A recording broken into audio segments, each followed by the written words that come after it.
beautiful people, and welcome to the Occult Explorers. I'm Snappy, and I'm joined today by my dear friend and co-host Dion and our special guest Shé. How's it going, Hey. guys? Hi, very happy to Awesome. be here. Amazing, amazing. So good to be here with you guys. Absolutely lovely. And we're here for our fourth part of our deep dive into the Gothic subculture and its connection to magic and the occult. So, Dion, what do you have in store for us for today? So you've been working on a presentation for us. What do you want to introduce to Shé and I, and give us a bit of a recap about where we've been? Oh, well, we've been traversing from the 1950s, the 1980s. We started originally at the Bat Cave Right. in England, talking about Susie and the Banshees and Gothic culture. And we weaved our way down to vampire films and Nosferatu and where did the vampire myth come from in Gothic culture. Last time, and we talked about Coco Chanel, the little black dress. Right. Um, Earlier vampire myths, the 1800s in Europe.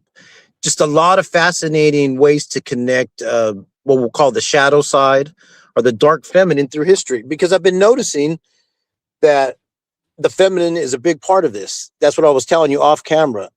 You know, as we study these stories, we see that a lot of these Gothic characters are women through paintings and literature and what have you. Right. It's either the women are the inspiration, or they're the creative actors who are challenging society, right? And yeah, this is so fun. What is your perspective so far on all of this goth stuff, Shé? Oh, I mean, I was a little goth before it was really cool to be goth.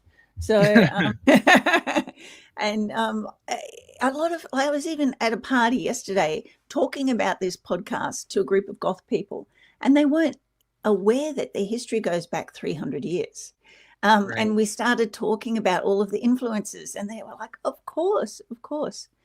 But I think it is a rebellion, and you know, positive changes to society have always come from the rebels, and a large part of it is throwing off that patriarchal that has been put there by the church. So you see this rebellion against the church, a rebellion against the patriarchy.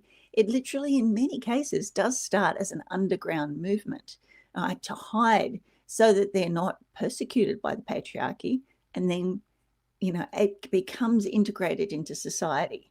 And that's really what mainstream goth culture is all about, integrating that part of society we won't look at because of our mores that have been put there by the church. And Right. And it's just wild to see that there, we tend to think that things have always, things were so much more conservative in the past. People were so much more religious and were so much more bound down, and everything was much more right. These kind of ideas are new. Goth is something, it's but when we go to the literary roots, when we go to the myths, when we go to these figures across history, we see the same kind of flair, the same kind of ideas. There's a direct correlation, right? And you're right, it's that rebel spark. It's this fascination with death, with the occult, with the alternative. And it is a celebration of that which is marginalized and made outside. Yeah. And it's almost an inversion, right? Like there's an element of satire and magic in the sense of we're going to reclaim that which is vilified and presented as beautiful and as artistic, right? Yeah. What, how dare they say we're not allowed? How Right. dare they How dare say they that? do that? How dare they judge us for this? So let's put it right in their faces, which is Right. what And goth does. Goth culture does that. oh, Yeah. so much, so much. All these kind of subcultures do, but the Gothic one is interesting because it's so deeply connected to this kind of occult, magic, literary sort of trend that we can really trace. Like we were talking about previous episodes, Lord Byron and Mary Shelley, right? Edgar Allan Poe, Charles Baudelaire. And we're only going deeper now. And what's wild too is the deeper we go into history, that you start to see like things get more intense in some ways, more Yeah. extreme rather Yeah. than less. There's It fewer makes you, people, it really, right? really makes you respect your great grandmother. We'll never Right. be as cool as they were. You'll never be as cool as they were, right? And well, also you see, right? Like we talked about Marquis de Sade. We see this like when we have to remember when we're dealing with this culture, we're dealing with a culture that's born out of Europe and it is a reaction to extreme Christendom. Like we have a hard time in our modern society imagining a religiously closed society, a society where there isn't any kind of free language. But that's the world these people are living in, where there isn't access to literature, where all of this stuff is beyond magical. You get a hidden book or a hidden painting or a little black dress, and it's everything, right? Oh, and but it's not in our society. I mean, that's what I Right, came out of. I came right, out of, true. I did a really extreme religion, and I did enough study within that to earn a doctorate in theology. But because I was a woman, I wasn't even allowed to speak. It still happens. And Yeah, I wasn't allowed to have tertiary education or any of that. So when I came out, not only did I go through a sexual revolution, sorry guys, but I did. I apologize to all those men. But I also went through this consumption of academia and history and everything that we weren't allowed and weren't taught. And I think a lot of people that turn to the Goth and pagan cultures, it is a reaction to that restriction that you raised. There's this, there's that rebel spirit, and there's this sense of, if you tell me I'm not, I'm going to. And what is it really that bad? Right? Like, if you're saying it's so horrific, it's so ugly, why? It just intrigues and entices people even more. And it leads to, we talked about this a bit, but I honestly believe that, like, the extremes of libertine ideas and what we see with the extremes of the left-hand path, like the absolute pursuit of ecstasy and decadence at the cost of life, this kind of extremism is born as a direct reaction to Catholicism.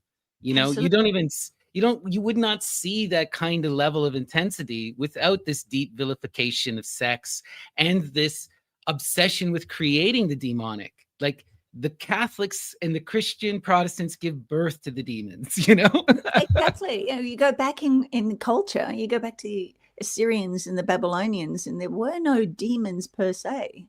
There were scary things, right? Yeah, they come but and they may give you a miscarriage, right? Or take your child's semen or something. But it's the life force energy of what causes that, and it's part of life. It's not the hidden side. There are so many Liliths and Pazuzus and those, they were part of everybody's daily life. They weren't true. Yeah. But it's physics. If you restrict something, it's going to expand. You throw a ball down, it bounces back the other way. So, to not understand this is part of physics, and this is what was going to happen. I think that the manipulators of society are starting to get that today.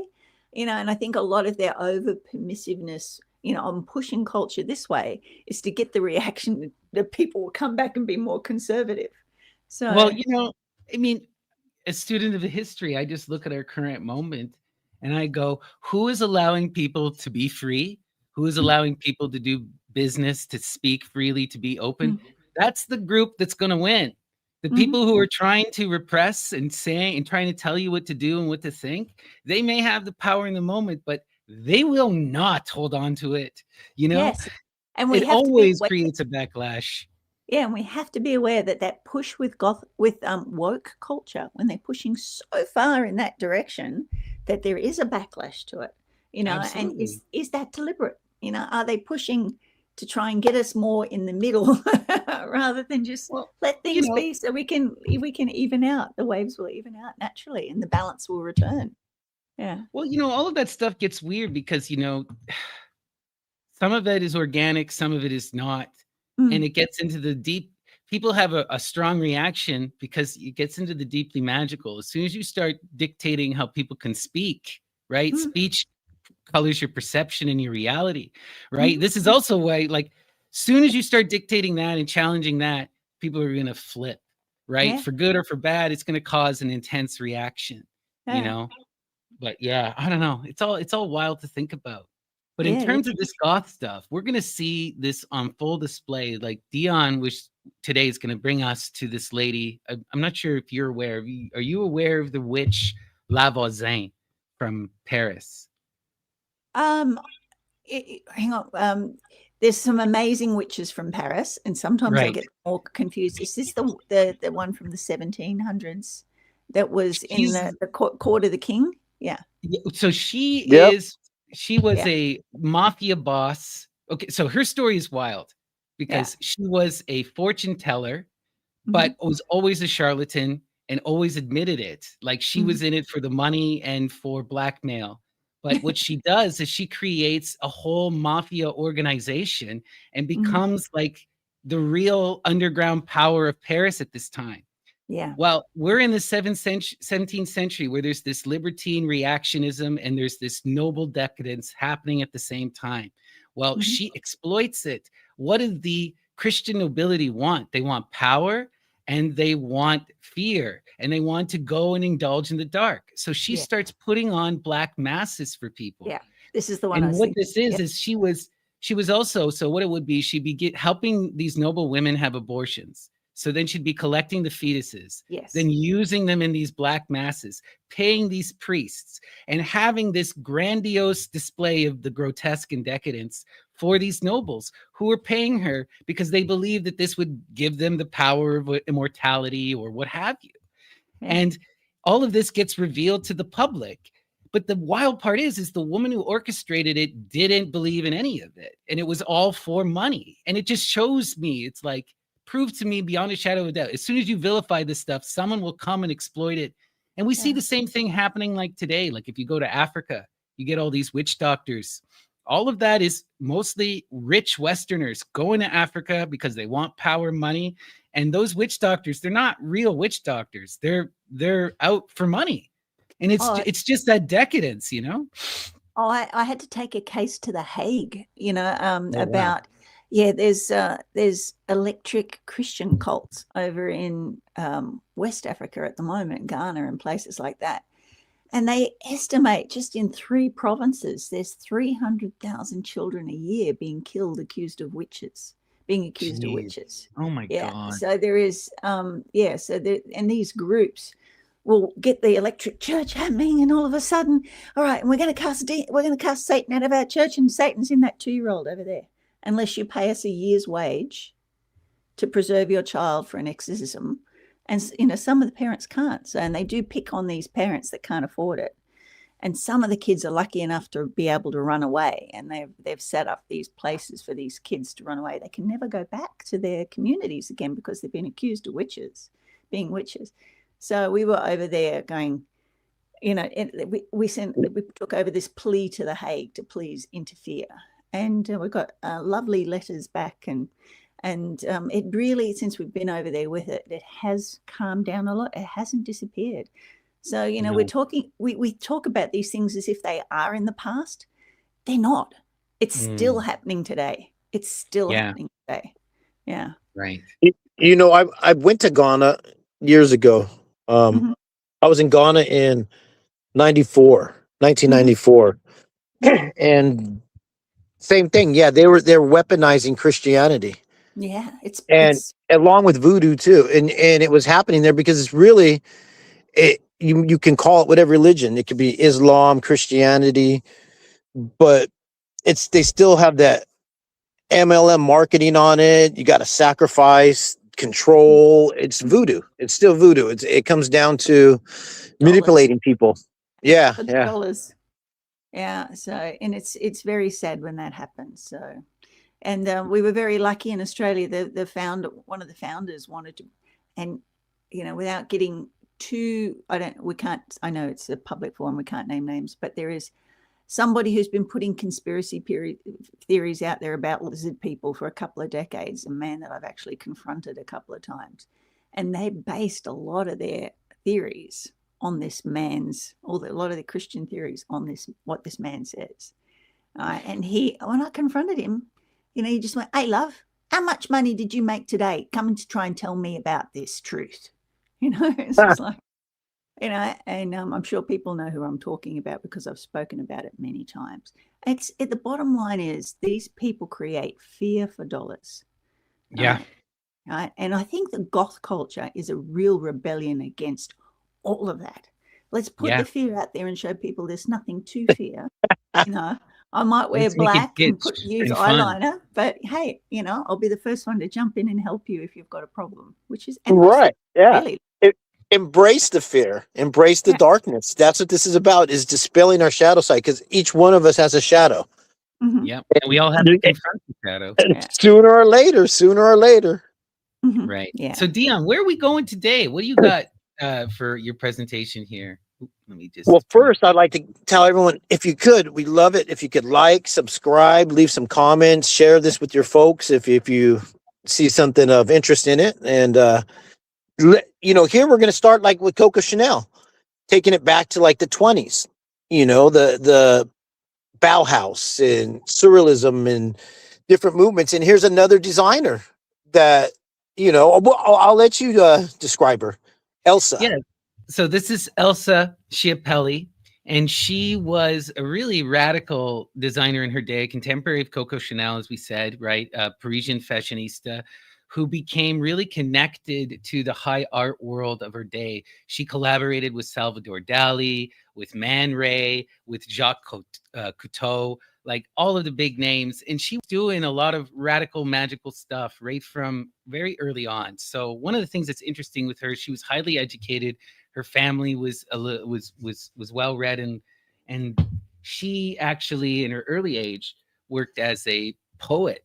So I wanted to show you guys this. This is a dress she made with Salvador Dali, and this is called the Black Skeleton dress. And this was made for these wild parties that they used to throw, where it would all be these costume gowns. And Dali was notorious. Everyone would be dressed in black for these parties. And this was the dress that she designed for one of these. And this is the poetry collection that she wrote in her youth. So when she was about 16, she wrote this. And this is all Greek and Latin inspired erotic poetry.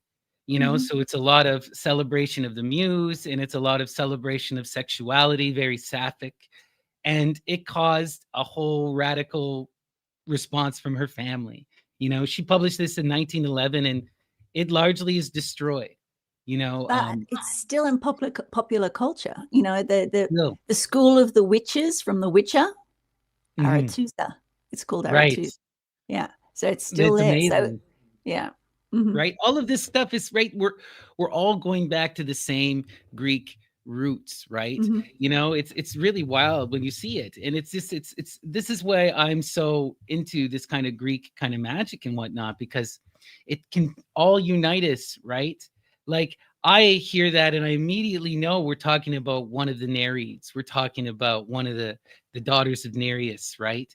And she's connected to the river god Alpheus and Artemis, and it's like, I can immediately get into that world. And there's a really importance about having this kind of a lingua franca, and it's a magical one. It connects us to these spirits, like that's what I personally believe, But I was just so impressed that she was doing this, Well, and one thing, if I could say, I don't know if you'll mention, is like Coco Chanel. Remember, she had loss. The mother died, and she was sent to a convent, and that's Right. where she learned how to sew.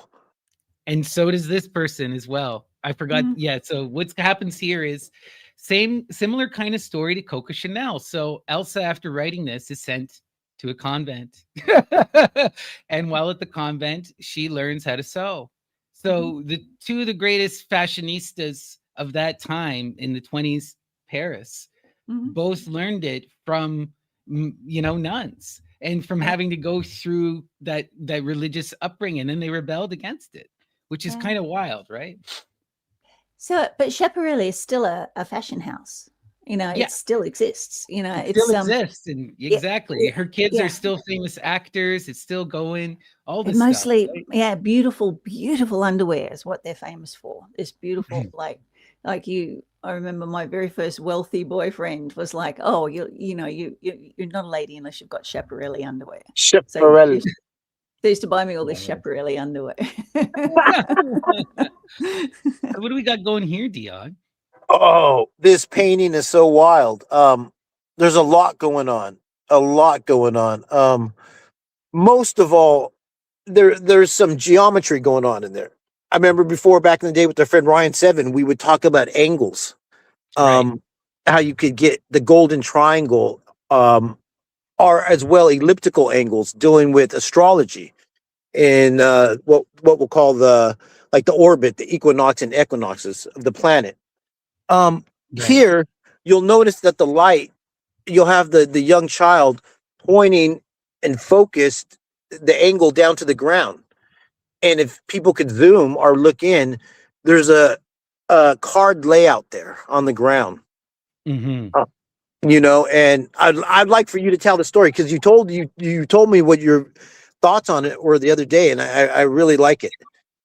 Okay, so this painting, when you showed it to me, immediately blew me away. So first off, we got to immediately recognize the Christian inversion here, right? This is a very famous kind of artistic scene where the mother takes Christ off the cross and is holding him, and you'll see this kind of image replicated countless times within the tradition. So there's a clear inversion of the Christian image. And why I say this is an inversion, we're dealing with circus people, but we're also dealing with probably gypsies, is my guess, that they're trying to signify that this woman is a gypsy based upon the cards and upon her hair and the beads in her earring. And often circus folk would have been gypsies. So, and they would have been regarded as pagan outsiders at this time in Europe, right?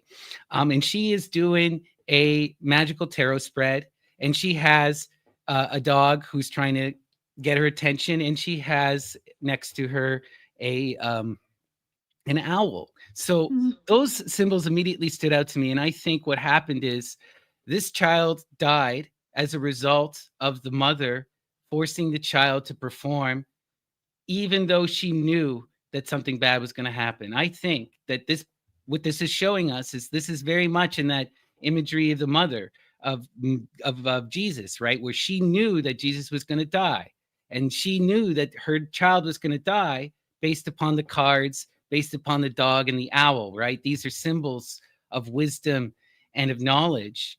And she didn't do anything to prevent it. She allowed it to happen. And now she has to deal with the result, the death of innocence, right? And she's in that robe of the mother, and we have the father on the other side. And it's weird is that, the father is wearing the red, right, which is the sacred color of blood, and is in that red and the gold, which is also connected to the saffron and to a lot of this kind of stuff. He has the white pale face, but it almost is like, fish-like.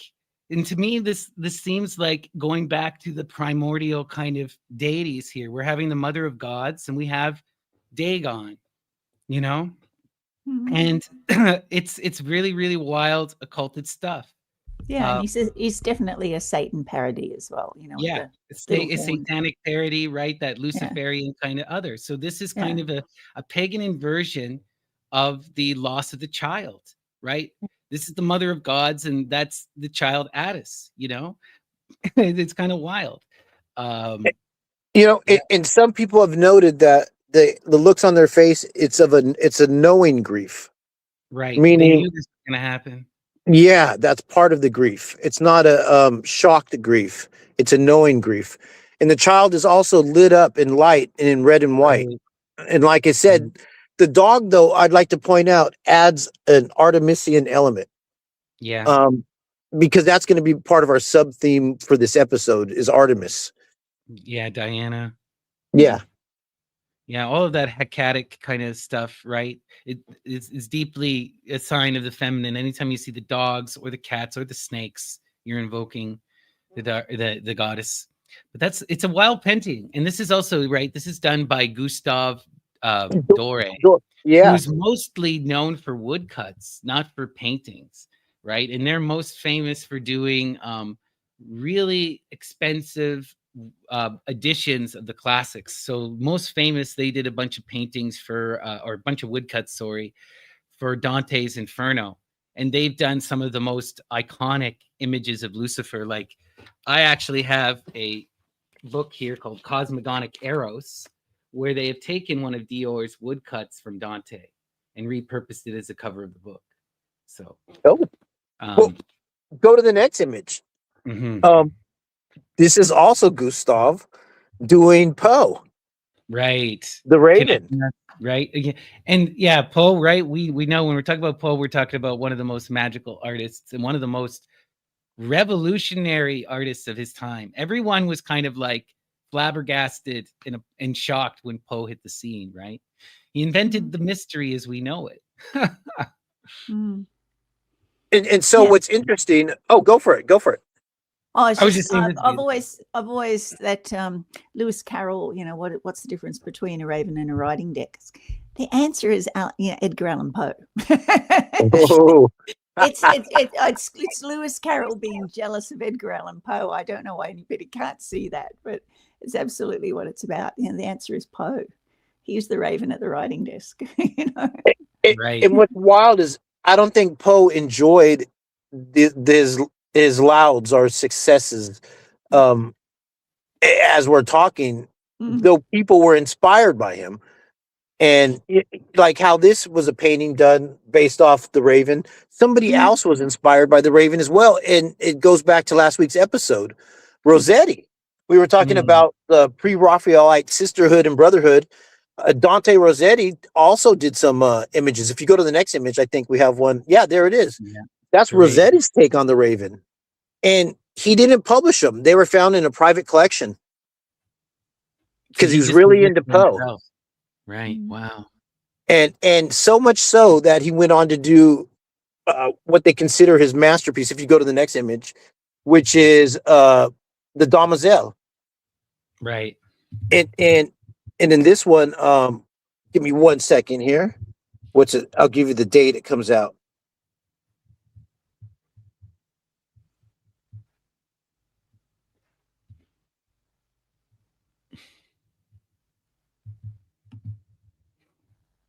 Yeah, the Damoiselle poem is just incredible too. That's the other thing you got to talk about with this piece is that it's not just a painting, it's also a poem that is a reaction to Edgar Allan Poe, right?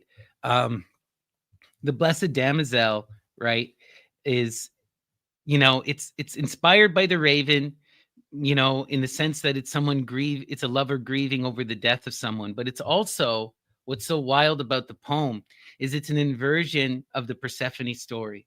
So, right, in the Persephone story where she's abducted by Hades, now it's she wants to come down to earth to be with Hades. And in my mind, when you showed me this and I went and read the poem, it immediately took me into the Indian tradition because we see that same that same magical image through the goddess Sati and Shiva, where Sati, she leaves her wealthy kingdom to go be with Shiva and the Ganas, the goblin spirits in the jungles, right? And then her family wants to prevent her from doing this, and then she commits sati and has to come back as a second incarnation, and she comes back as Parvati. And then she goes and does it again. And this time the family's like, okay, we'll let her go be with the jungle man. And we'll just have to deal with our crazy son-in-law and his goblin friends. Yeah, the pre-Raphaelite stuff was very much about the language of flowers as well. That's why they spent so much time, you know, and the lilies for grief and the roses are for love. But it's also a little bit about Stockholm syndrome, you know, that the person who is abducted in the end becomes enamored of the person that has power over them. So well, this is a sacred image. I've talked about this a lot because we see this repeated in the feminine myths so often. Yeah. It is a bit of a Stockholm syndrome, but there's also a reality to this. There's a power to this. Because there's just so many iterations of it, right? Like the classical one we know most famously is the Brothers Grimm Beauty and the Beast. But we also see this through the symbol of the unicorn in general. The unicorn is the beast that has been transformed by the Divine Mother into the protector. And that's what that represents. And this is the power. The one who's abducted can transform her abductor into her savior through the power of love. And this is a real thing that women had to do, right? But it's the goth culture and the B&D culture are very close together.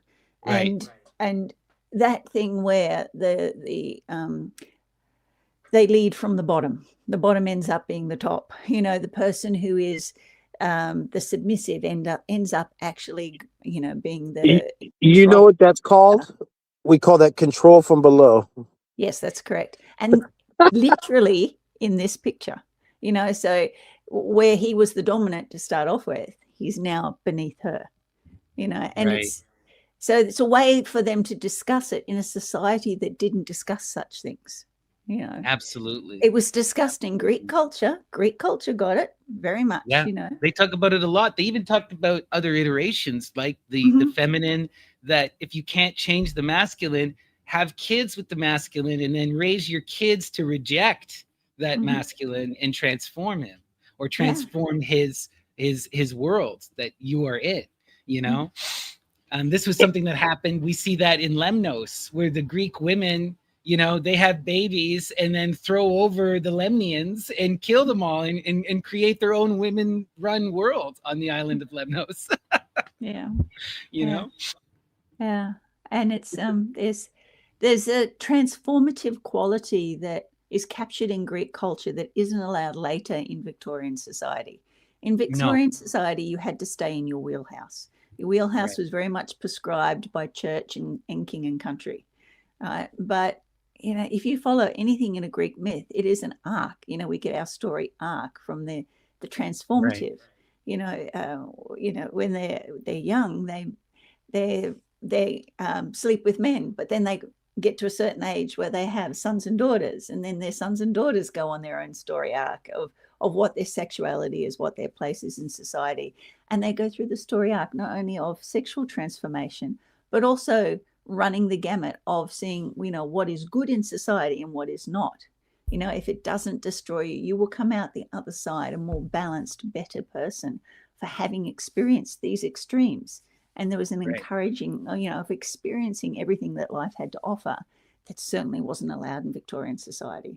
No, certainly not. Right? That Christian world is all about the rejection of sin, you know, and it becomes this hyper sort of Puritanism, right? Where you're you know, where Puritanism becomes this badge of honor and it's display.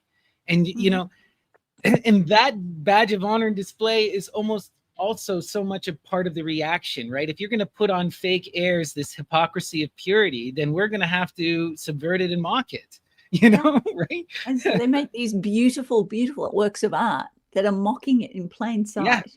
And people adore it. And, you know, there is a reaction. There is a reaction to pre-Raphaelite art and culture, you know, but I mean, it itself is also a reaction to previous art where they stayed in a wheel. Sorry, what's so wild about this piece is that, like, this particular piece, like, was done up as one of these, like, you know, there's a whole thing when you go into like elaborate Anglican or Catholic churches where you have those boxes where they'll hold the scroll that the Bible's on, and this was built as one of those. It's like a huge elaborate gold piece. When you let me see if I can find it. Well, so you know, the frame that holds it contains the poem on the frame. Right. Rossetti etched the poem onto a special frame for the painting later on. Yeah. And it's based off of these Catholic displays, that these icons that they're doing. So but he's using pagan imagery, you know, he's subverting that, right? It's wild. Yeah, and you know, all the, like, if you go into a church and you look up at this, like the Sistine Chapel, and you've got all the angels and everything looking down on you, and they're graded. They're graded to the Virgin with the stars around her head and all that sort of stuff. It is so here we go. So they're using a familiar style, but with pagan culture. So to put in a church, so cool. It's so cool, right? And like wild. And we can see, he's saying it's all written up all around the frame. The frame is all in gold here. And he talks about her having 7 stars in her hair and 3 lilies in her hand. This alchemical formula, as well as being astrological. And an inversion of the Virgin in Revelation. Wow. It's just, you can see here, it's all written there, the Blessed Damozel. And here's the poem here. The blessed damozel leaned out from the gold bar of heaven. Her eyes were deeper than the depth of waters stilled at even. She had 3 lilies in her hand, and the stars in her hair were 7. Her robe, ungirt, from clasp to hem, no wrought flowers did adorn, but a white rose of Mary's gift. For service neatly worn, her hair that lay along her back was yellow like ripe corn.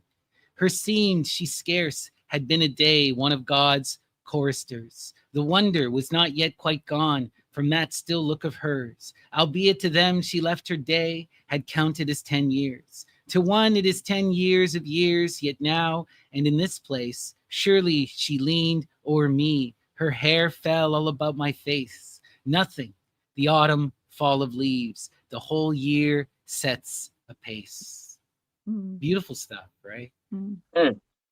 Formulaic, that's a formula right there, alchemical, where those could be symbolic references for herbs as well as they could be. Yeah, 100%. There's so much Greek magic here. He's invoking the triple goddess. He's invoking Demeter, the Kori, Persephone, and Diana, as well as Hecate, right? Who's the ungirded one? You know, this is that Greek mystery in full display, right? Yeah. Really, and really also beautiful. Revealing that the revelation, you know, where there's the virgin who is in the heavens. You know, I see a virgin in the heavens and she is adorned with the stars, and showing that book of Revelation is very different to the rest of the Bible. It is very alchemical. Its language is very symbolic, you know. Right. Exactly. And those 7 stars, we're talking about the Pleiades. We're talking about this whole thing, right? We're connecting really to that. It's just so wild to me that people don't recognize that the Virgin Mary is the mother of gods, is Magna Mater. It's like Magna Mater was right there in Rome. The Sibyllian cult is right there in Rome. Emperor Justin, or Emperor Julian, the apostate, right? He is the head of this cult, right? And he's trying to fight against the Christians. And what happens? The Christians just take his cult. They just take it and they just leave it. You know, it's wild. Julian was so cool because he actually didn't fight, you know, and I think he knew that if you push too hard, they're going to push back. So what he did is he just wrote all this stuff, just trying to fight them and trying to reveal the pagan side, the real mystery, you know. You're just making them look like fools, you know. Hey, you know, really, you do this, but you know, this isn't really very moral, is it? You know? And his writings are so sarcastic. They're not. Oh, yeah. And he didn't ban them or anything. He was just like, okay, you got a point, prove it. And they couldn't, because he was very well educated as well. Oh yeah, Those writings are great. Yeah. You know, my favorite of his, I did a whole deep dive on it, the hymn to the Mother of Gods. Also the hymn to King Helios is really good as well. But the hymn to the Mother of Gods, it tells you just the whole story of Gallus, the whole story of rising to the heights of the ideal, going through the divine imitation, becoming Cybele, the magic of the sacred death, right? The symbolic castration. And he even shows you that, you see, it's a dualistic. This is the thing that the Christians fail, is that the image of Persephone and the image of Attis are one and the same. It's just one is coming down to earth, one is going up to the stars. One is masculine, one is feminine, but it's the same exact story. You have this one who goes through and passes through a death, a transformation that leads them into a becoming, you know. And in Attis's case, right, the death, the symbolic death, is the castration and the becoming and the going through that process of imitation. For Persephone, it's the abduction. But if we think about the masculine and the feminine, what is the most, at least, you know, in these kind of cultural stereotypes of the West, what would be your symbolic death? There's nothing worse in that ideal than rape. There's nothing worse than castration. You know, these things aren't that, but that's what those images are, you know? And the Christians just twist it. Instead of it being a castration and a transformation, like they're trying to show you it's this gender transformation. They're trying to show you it's a cycle. That which is above is the same as that which is below. And we're going through this pattern here. But what do the Christians do? They come and they reject the feminine. They make it only the masculine. And instead of it being a gender swap, a castration, now it's just an empowerment and it's a death. Mhm. It's a literal death, Mhm. right? Jesus dies, and he dies because he's sinful, right? And so they kind of twist and manipulate the entire mystery. Yeah. Yeah, and Diana and her shepherd lover, I can't think of his name just offhand at the moment. But yeah, because she's neglecting her duties in the night sky to sleep with him, Right. they make him fall into an eternal slumber. And they give her the choice. Either he dies or he sleeps forever. And she went, well, don't kill him. Just let him sleep forever. But even after he sleeps, she's still by him. He fathers 52 children on her. So, Right. yeah, so there is this symbolic death again, death, but not death. Yeah. Yeah, it keeps Death. happening. Yeah. It happens so often in the Greek stories, right? There's also all of those magical transformations, right? Like one character that I've been really following and really interested in lately is Hippolytus, right? Because Yes. Hippolytus, right, the son of Theseus and the son of Hippolyta, the queen of the Amazons. And what ends up happening to him is his stepmother tries to seduce him. He stays true and pure, but then she lies about him, commits suicide. And Hippolytus then gets tormented by the gods and gets ripped apart by bulls. But in the Roman version of this story, Hippolytus doesn't die. Instead of being ripped apart, he's transported. In the same way Iphigenia is transported, in the same way that other character, a Medea gets transported, but the gods come and they save him. And he gets taken to Marcy, to Aricia, to the sacred grove of Diana Nemorensis. And they change his name to Verbius, and he becomes the first slave-freed king of that grove. And I'm sure you know these stories because they were so big within Wicca and whatnot. But that idea of the slave priest who then, if another free man comes and kills you, you get to be the next priest of Diana. But that whole thing comes out of the story of Hippolytus, which I never knew before, which is so wild, Yeah. But there's all of this transportation stuff anyway. Yeah.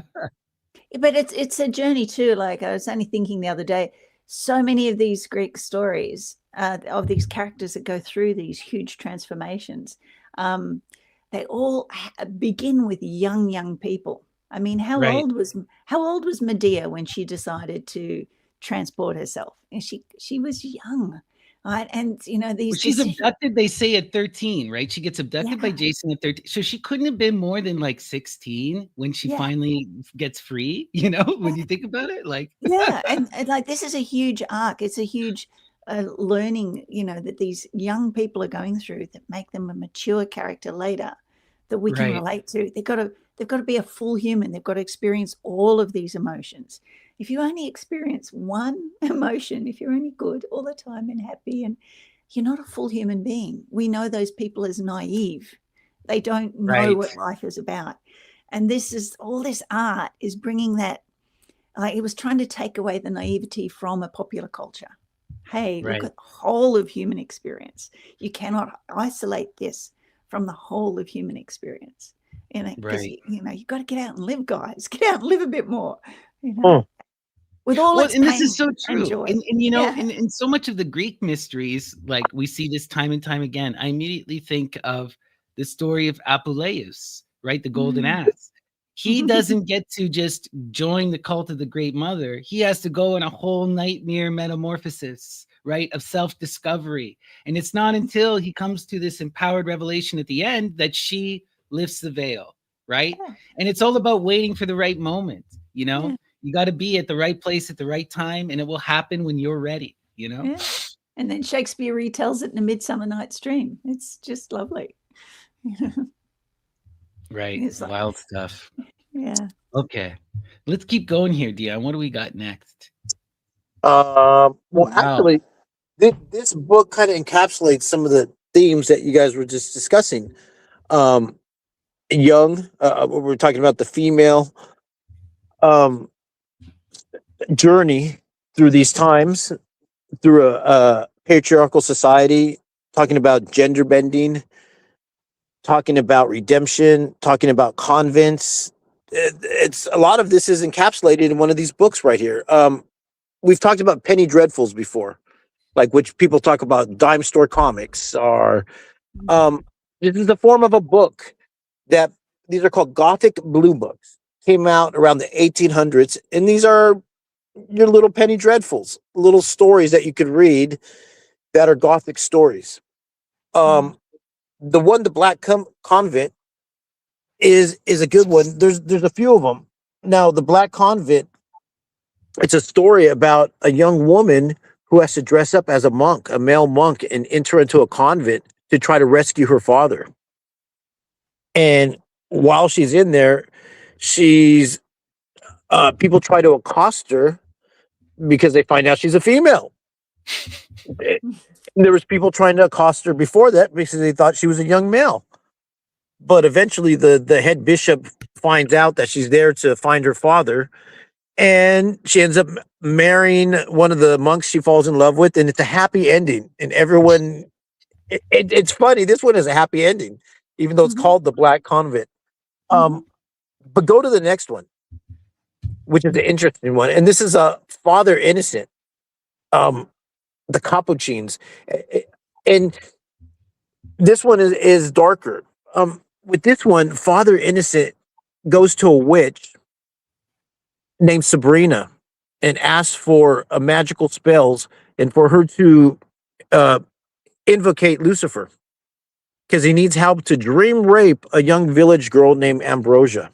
Oh my gosh. And this is the 1800s. And this is something you could read, and they're set in convents.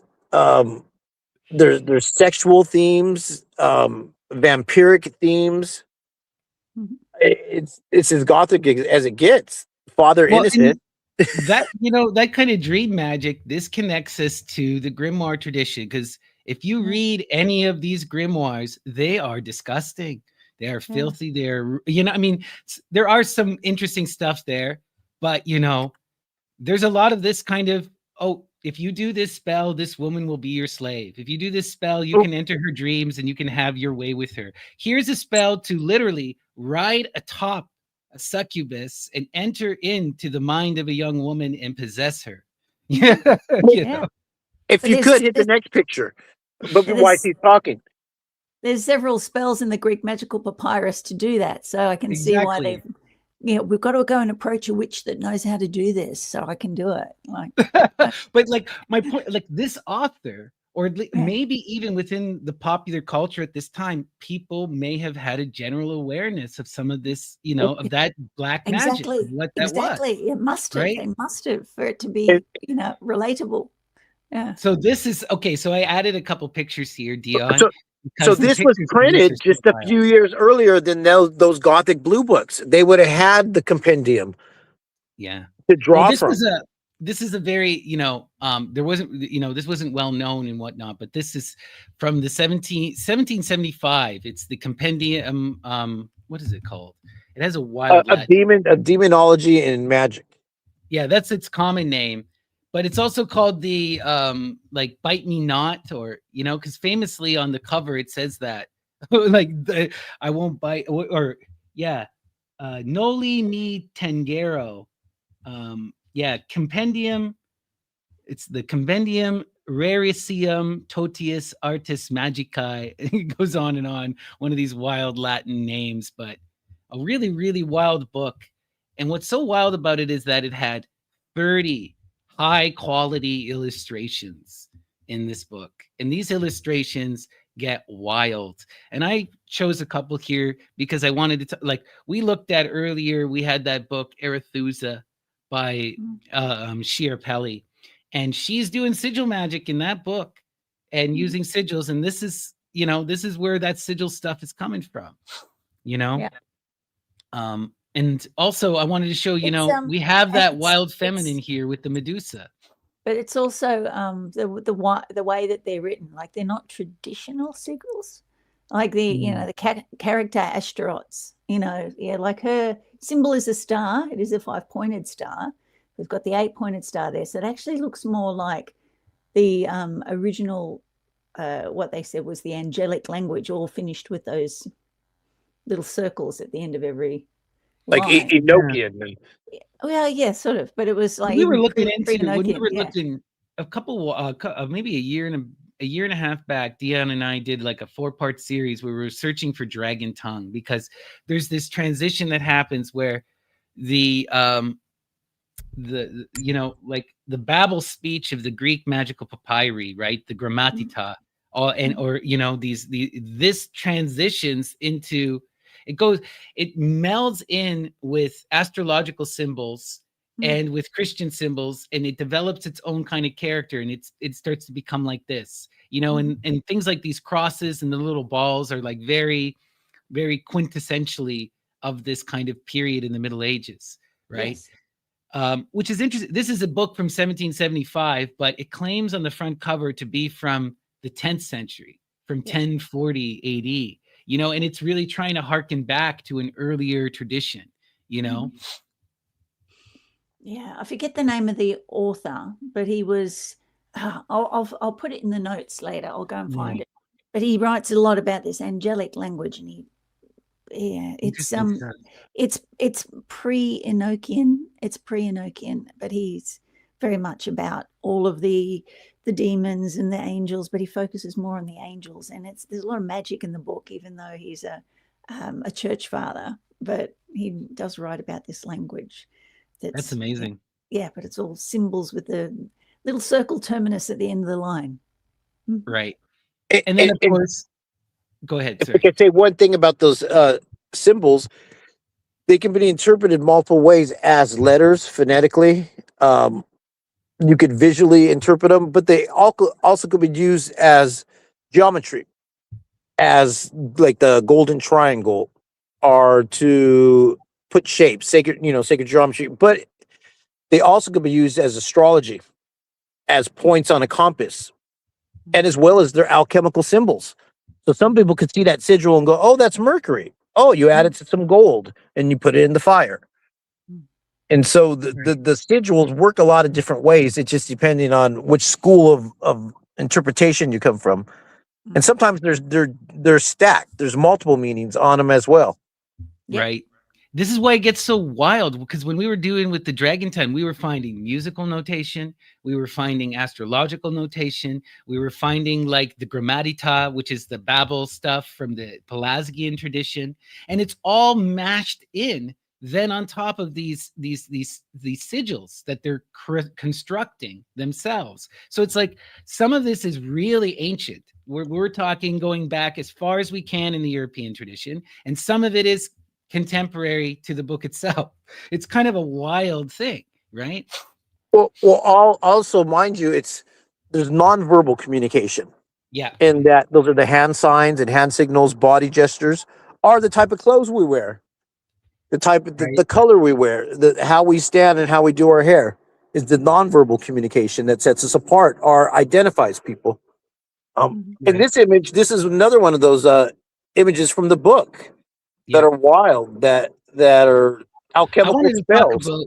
I wanted to talk about this particular image because this image would have resonated to anyone with a background in Roman literature, because this immediately looks like Erectho, the classical witch from Lucan's Pharsalia and Ovid and a bunch of these famous myths. But this is a very classical image of a myth of a witch from the Greco-Roman tradition, at least like the parodied versions you see in the later Roman tradition. Like Erectho is a Thessalian witch. She's said to have snakes in her hair, to have wild gray hair that almost looks like a cloud. You know, she's always running around in ragged cloth. She's always followed by dogs. And she usually has her mouth agape with razor sharp teeth. And she's usually drinking blood and stuff, right? So this is like a very classic kind of image. I mean, we do get the more modern demon here, but this kind of a woman of the woods with the snakes in the hair, that's so Roman. That's so Greek, you know? Also voodoo, you know, the reason why people forget, the reason for dreadlocks is to keep the demons out of your hair from doing that. Like they believe that the demons can lodge in your hair and you carry them around in your hair. So, yeah. So, you know, so much has come down to us through all of these cultures. Right. And this was another image I wanted to show because we get an actual female witch ungirded in the Hecatean magical tradition with, you know, a tripod and a brazier, right? Like, so this, we're dealing with some real iconic imagery here, right? The ungirded thing takes us back again into the ancient Greek, and the tripod is the ancient Greek. The thyrsus that she's holding is the ancient Greek. But then we have a more modern magical wand, and we have a more modern magical sash. Really interesting, you know? And You they know, had as, to And study the for red rope. generations. Sorry, go ahead, Dion. I'm interrupting. oh no, go for it. I was just going to say, and the traditional Greek Hecatean tradition was so well respected. Like they were like, you studied for 5 years to get 1 degree, then 10 years to get the next degree. And some of them, if they lived to 75, you know, the older you were, you kept studying. And the older the witch was, the more respected she was for being able to invoke Hecate clearly. Yeah. So And like was, this kind of Hecatic Thessalonian witch tradition, it's like, it's both beloved and terror and feared within the Greek tradition, right? We have to like within the Greek world, these people were allowed to practice this openly, and this is what they're doing. They're, you know, tits out, torches high, and they're doing poison magic. A lot of like when we look at the classical witches from Thessaly, they were doing a lot of what we would call aphrodisiacs and helping with midwifery, also doing classical honors, but they were a huge, and poison, but they were a huge part of the Greek society. And these women would travel all around Greece, and they were well known for this look and for this thing. And it becomes this fearful thing that by the time you get to the Roman age, right, they're not connected to Thessaly. They're not seeing these Thessalonian witches. And yet we have this character of Erectho in Lucan's Pharsalia and in Ovid. We have the Thessalonian witches in Apuleius's The Golden Ass. They become the central figure of fear within the Roman culture. It's interesting. Yeah. It's a bit like the Kadicha in Australia. They're actually feared, but they're the justice bringers. So they were like, if something's out of whack. But this, I mean, I love that picture, not only because it reminds me of a friend who does ritual like that. Hello, Emerald. Right. but like that story where Hecate knows where Persephone is, and to stop Demeter from being mourning, she jumps up on a table and essentially does a table dance, right? And it's so hilarious. It makes Demeter laugh, and she gets her breasts out, and wiggles her breasts in front of Demeter. Well, and you're talking about, you're talking about Hecate as bubo. It's not just her breasts. She exposes her whole vulva. She exposes her wiggles the vulva and everything. Yeah. So it makes her laugh, and that stops the and, grief, and the spring returns, and then the Kori shows back up. and that's in Japanese tradition as well. You have the Yuzumi. Yuzumi is like so respected over there, and men pay thousands of dollars to go in with a Yuzumi performer who enacts this, bringing the sun out from behind the clouds when she was hiding, by doing this erotic, hilarious dance. It's a huge thing in Japanese culture, the Yuzumis. It's amazing. Yeah. But we see this kind of thing, right? Like, you know, and this is also, the grief is an interesting thing within the Greek tradition, because when we're talking about, you know, Demeter is the most powerful witch of all time. She raises the dead, and she does it through the magic of grief, through crying, right? She's that power of nature. And this image is supposed to show you, right? You understand this as a wit, but if you're going to do that true magic where you're drawing down the moon, you have to enter into that wild abandon. You have to engage that madness, that grief. It has to be that level, right? And this is where these women are going. That's what they're doing. But once you gain that level, how do you come back down to earth? How do you come back into reality? And this was the issue for Demeter. You know, in the myths, she's traveling all around the world, crying her eyes out, until finally Greek hospitality, they welcome her in, they give her some wine, they give her some food. She doesn't want to eat it. And then got a flasher, wake her up. But it worked. Right? It's like, and that's, you know, after a ritual, you must ground with food and drink. And alcohol will take you out of, and a lot of people don't realize alcohol does take you out of that ritual state. So it does bring you down, you know. Absolutely. It's a good way to cut it off. Wild stuff, eh? Yeah. So I wanted to show this one because I thought this guy was pretty goth looking. And this connects to Jan. We were talking about this in previous episodes. I'm not sure if you're going to bring this up, but John Dee and like Giordano Bruno, these magicians with the black caps and the black capes that are they're kind of taking it from the Capuchin monks, but it's also kind of a throwback to the ancient pagan traditions. But this whole black necromancy robe thing is a big deal at this time. Yeah, he looks very much like a Russian Orthodox priest, especially with those type of crosses as well. Right. And do you think that's a misspelling of Carpathiomantia? Carpathia, because it could be from the Carpathian Mountains. I'm not sure. Let's see if this even says it. How do I spell that? Tromantia. Yeah, Catriomantia. Tromantia. Yeah. Cataptromantia. I'm not getting anything. No. Yeah, but you know, there's that Hungarian magic tradition. I know we're going to go there. I'm half Hungarian, so I'm very much into that. Okay. This is what it says. It says cataptromancy. I found it. It's just a misspelling, and it's an ancient Greek practice of mirror divination. Divination. So that is actually a mirror, and that's probably a picture of himself out of magical garb. Well, there you go. Oh, wow. Interesting stuff. I didn't and even we know like the mirror stuff is such Aphroditic magic, right? It's huge. Yeah, and very transformative. You know, if anybody stands with a candle in front of a mirror, you're going to see things, and your face will change. Yeah, so have a go at home if you're listening. Yeah, it's good. It's actually, that was one of the first magic spells I ever played around with as a kid. I remember I read a book, and they're like, light a candle, look in the mirror, and you know, if you meditate long enough and let your mind wander, you'll see past lives, you'll see the spirits, and you will. Yeah, and maybe that's what he's doing there. So right, because the image changes.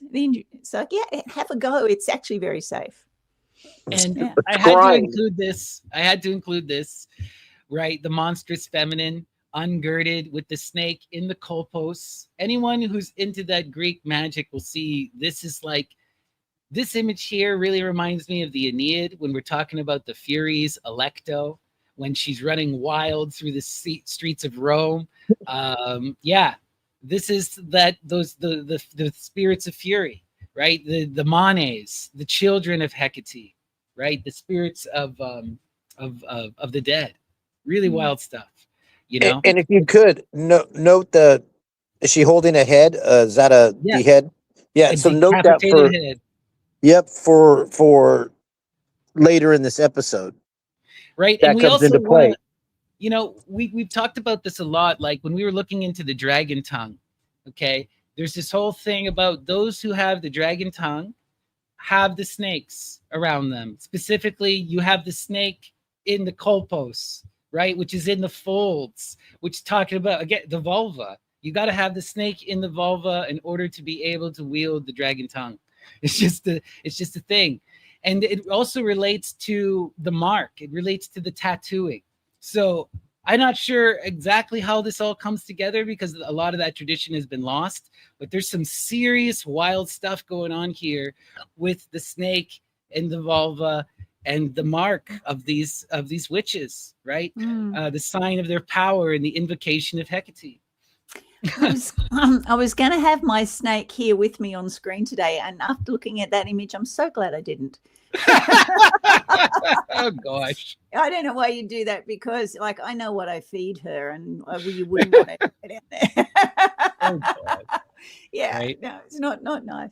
But yeah, now my beautiful snake, she's like 10 foot. Now she's albino Darwin python, so she's beautiful yellow and white. Oh, that's amazing. What's her name? So might bring her on one day as long as we're not going to relate it to images like that. I wasn't even sure. I'm like, should I show this image? Yeah, I got to show this image. It's too wild. Yeah, it's an amazing image. It is, and you can certainly see everything from Kali all the way through. Right, Medusa, Kali, Erectho, Medea, the Furies. All of that imagery is there, right? But I mean, the heart encircled by a serpent, right? This is PGM. The serpent in the colpos. This is the PGM. This is also that deep Median magic. We're getting into some real occulted wildness here, right? I think this is this is the last one from the Compendium on Demonology. But I wanted to show this because we got an actual necromantic rite. We have a dude in a magic circle with a torch and a sword, right? Weapons of the magus, and yeah, they're gonna use the hangman's body to call the dead. And they have a broom. They're standing across atop a broom. Skull and crossbones in the corner, yeah. Right? Yeah. You got all of the classic witch imagery here, you know? And necromantic imagery, just wild stuff. So they're cutting his hair for a spell for later, I'd say. So yeah. The dead man's hair, yeah. And they're getting the grave dirt, right? You know, especially the dirt where someone had died by hanging or by like crucifixion, right? This is the most magical dirt in the Christian tradition. They get all obsessed with this kind of stuff. They want the dirt that is mixed with the blood and the feces of the dead. Yeah, yeah. Real Well, it's the wild. gladiator tradition as well. They used to run right to get that as well. But it's a hoodoo thing. Like, and I have a little box with like selected dirt from different graves, because you leave them an exchange. You give them a nice shiny silver coin in exchange for that. And there is you can ask, like, you've paid for a little bit of their dirt, so you can ask them a favor. There is it's still a tradition that's used today. Absolutely. Yeah. Powerful magic here. All right. So, Dion, what are we talking about here? Well, another gentleman that's Gothic in nature, let's say, because he was supposedly possessed by the devil. This is 1770. Giuseppe Tartini, a violinist. We were talking about Paganini last time, how he plays violin and throw people into a trance. Well, in 1770, this violinist was he invented something called the Devil's Trill. Yeah, Devil's Trill was a wild sonata, and at the time, right, this is like a solo violin piece, and it was like, you know, it takes about 15 to 20 minutes to perform, depending on how fast you're playing it. And it was one of it, you know, you brought up Paganini, and Paganini kind of takes a lot from Tartini, right? Because a lot of this was showboating. You know, you purposely perform this piece in the most painful and ridiculous. We see this on YouTube. Tartini would have been one of those guys who's purposely playing the most complicated, most insane music possible for attention and views. You know, that's what he's doing. He's making it near impossible. So anyone who plays the violin, they look at him and they go, how are you physically able to do this? This should not work, right? You thought they're possessed. They would say, and he built upon that. He's, well, let's call it the Devil's Trill then. And he like Paganini, used the hype. This is our Marilyn Mansons. This is our Gothic people, or rock star musicians invoking. Go for it. Yeah, he was the Elvis of his day. Like, the Devil's Trill was supposed to give, like, they didn't say orgasm, but it was supposed to take women to the point of ecstasy. So women would go with this big expectation. With their friend, and sit there like, we're ready, we're waiting for it. Is it going to happen? And these women would scream and faint, right, during the Devil's Trill, and it was supposed to be because, you know, the devil was there and they're getting a bit hot under the collar. So, yeah, but it was like the first time that women were having that, you know, screaming star reaction. Yes, the Beatles, Elvis. It was the hype around the musician, like, you know, whether or not they were actually going to have an orgasm, they were expecting it. So they went in there, you know, with their heightened expectations. And, Right. And this goes back again to that ancient Greek magical tradition, because, of course, who is the devil? The devil is Lucifer, Apollo, right? The twin of Aphrodite, or the twin of Diana, but the mirror of Aphrodite. But this wild stuff, right? We see this within the classical stories too, right? Apollo, he challenges the great musicians to best him or to match him, right? And if you can match him, he will reward you and he will give you that magic. And we can see how this transitions. You go 200-300 years into the future, we get to Robert Johnson at the crossroads. Where do you meet the devil? Where do you meet Hecate? At the crossroads, right? Yeah. You're selling your soul. Any artist sells their Mhm. soul. Anyone who sells their work understand, like, it's not about the selling of the soul, it's about the besting of the devil. This is the thing that I think that the Christian tradition and our modern tradition has twisted, right? Robert Johnson bested the devil, and that's why he got famous. The devil gives fame, but in order to get fame, you have to prove your mastery, right? Mhm. Yeah. It's Well, wild stuff. you know what I also like to address is we were talking about how women would go to the theater with expectations. During that same time period, they were doing Storm and Stress. What is it? Sturm and Yeah, Drang. Sturm und Drang, right? Which is that And, pre-romantic kind of stuff. Mhm. and they would dress up as their favorite character and go there and commit suicide because the character commits suicide. Mm. And they would go watch the performance and dress up like them and go home and commit suicide. Like Rocky It's Horror was fun when we were a kid. taking cosplay a little bit too far when you do that. Yeah, yeah. Wild stuff. times during that time period. Hit the next pick. Oh, so we're getting into the Hellfire Club. So I added a couple more pictures here. So this is actually a pamphlet that was released just before King George condemned the Hellfire Club, and there was a bunch of these. So this is about the first Hellfire Club. So Shé will have to inform us on some of this because she went and actually visited. But the first Hellfire Club was started by this guy, Duke Wharton. And it was in the 1720s, and it was largely based upon Rabelais' Abbey of Theleme, which came from Gargantua and Pantagruel. And it was a libertine, rakish society. So it was about doing ridiculous parodies of Christian masses. It was about getting together and getting sloshed, reciting erotic poetry, and having orgies. And that's really what it was about. And Duke Wharton was really this kind of radical libertine figure. But this first society was not the magical Hellfire Club that we come to know, even though it inspires stuff.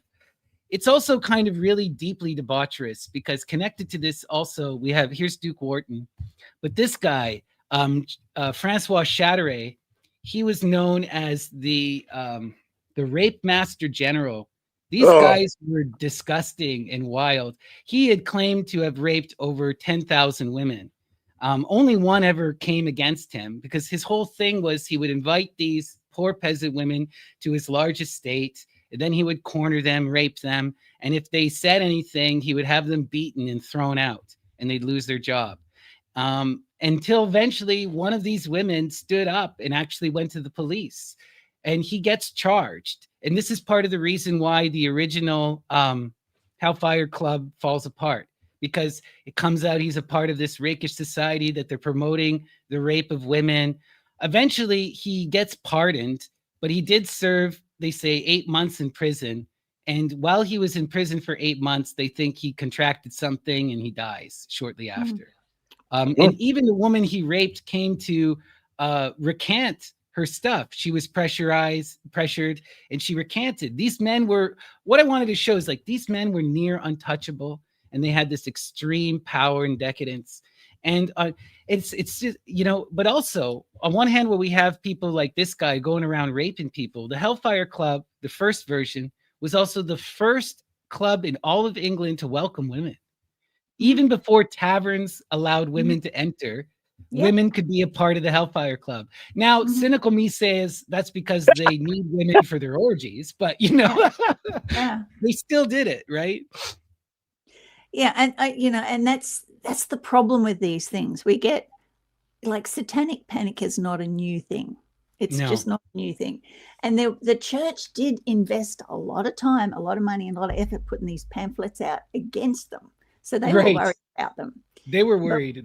Yeah, but the like you said, the woman that did accuse him recanted, and we see this happen a lot. Like they didn't tolerate people who abused women. That was one of their things. One of their central tenets was women are goddesses, And that's why you got women wanting to join, whether they had duchesses, and they said, they implied there was even higher status women than that, all the way through to, you know, Suki the tavern waitress, who was very famously the white lady, or the ghost that's still in there today. Can I ask you a question? Are you talking about the caves? Are you talking about the original like that house place, their mansion or the manor? We're talking about, this is before the house, before the caves. This is before, the first one. They actually went underground, literally, yes. from there. So, but these men were, I mean, one of the things that vows that they took was to improve society and honor women. So, you know, the fact that the church came out and went, well, they don't honor women. He's raped 100 women. You know, and let's pay this woman to go and, you know, make some accusations against him. Well, this guy admitted to raping over 10,000. This guy is the rape master general. So I think it's okay. Duke Wart, it's complicated when we're dealing with these societies, because on one hand it is this truly beautiful progressive thing, and on the other hand it is this decadent noble thing where they don't even view the poor as people. And we have to acknowledge that. It's, you know, Duke Wharton's an interesting figure, because after his society gets destroyed, his reputation doesn't fall. Everyone still loves him. And he winds up joining the Freemasons and becomes the Grand Master of the Freemasons in his lifetime. So he just shifts his directive into something more publicly acceptable and is welcomed. Whereas that guy dies, you know? So what I'm trying to show is like, it's complicated. There is this element that you're saying, but there is also this ridiculous debauchery and in wildness, you know? One of the only ways to get excluded from the club was to disrespect women. Right. So, so if he had done that, you know, they would have kicked him out.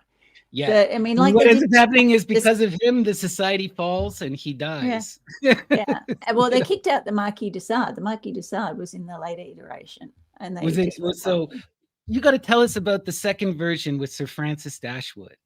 Well, you know, Sir Francis Dashwood, they actually passed a law. I can't remember the exact date of the law, but saying that no heresy can take place on British soil. So he went, fine, we'll do it under British soil. But when you go to the caves, there are 4 statues in the main hall, and the one in the place of the greatest honor is Dionysus.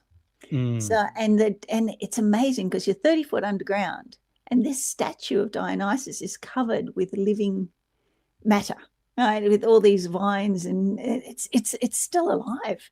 And they've got Aphrodite. If you could go to the next picture, I have a picture of the cave right there. Yep, that's what it looks like today. Yeah. So, and they've turned it into like a little tourist trap there. And with the cafe and they have fright nights there and things like that. And they don't really speak about the history very much. So, they were like Benjamin Franklin. I mean, these claimed to have at least gone to their parties. Oh, right? No, he was a chartered member. He was a chartered member. And when he was in England, he spent a lot of time there. But he, you know, what he accomplished. But he was famous for the fact that when he was in France, he slept with so many French women. You know, and these, like, there's a poem in there about the 22. Right, and a lot of people assume that it's about 22 steps, but the poem about 22 is like, have you slept with more than 22 women? Right, you don't really know what love and sex is about until you won't find love, your true love is beyond these 22 steps. Right, so it's like they're encouraging people to sleep, but it wasn't just the men sleeping with the women. They also encouraged the women to be sexually empowered as well.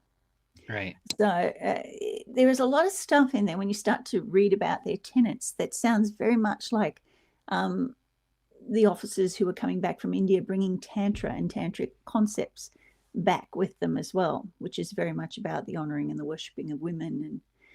And they were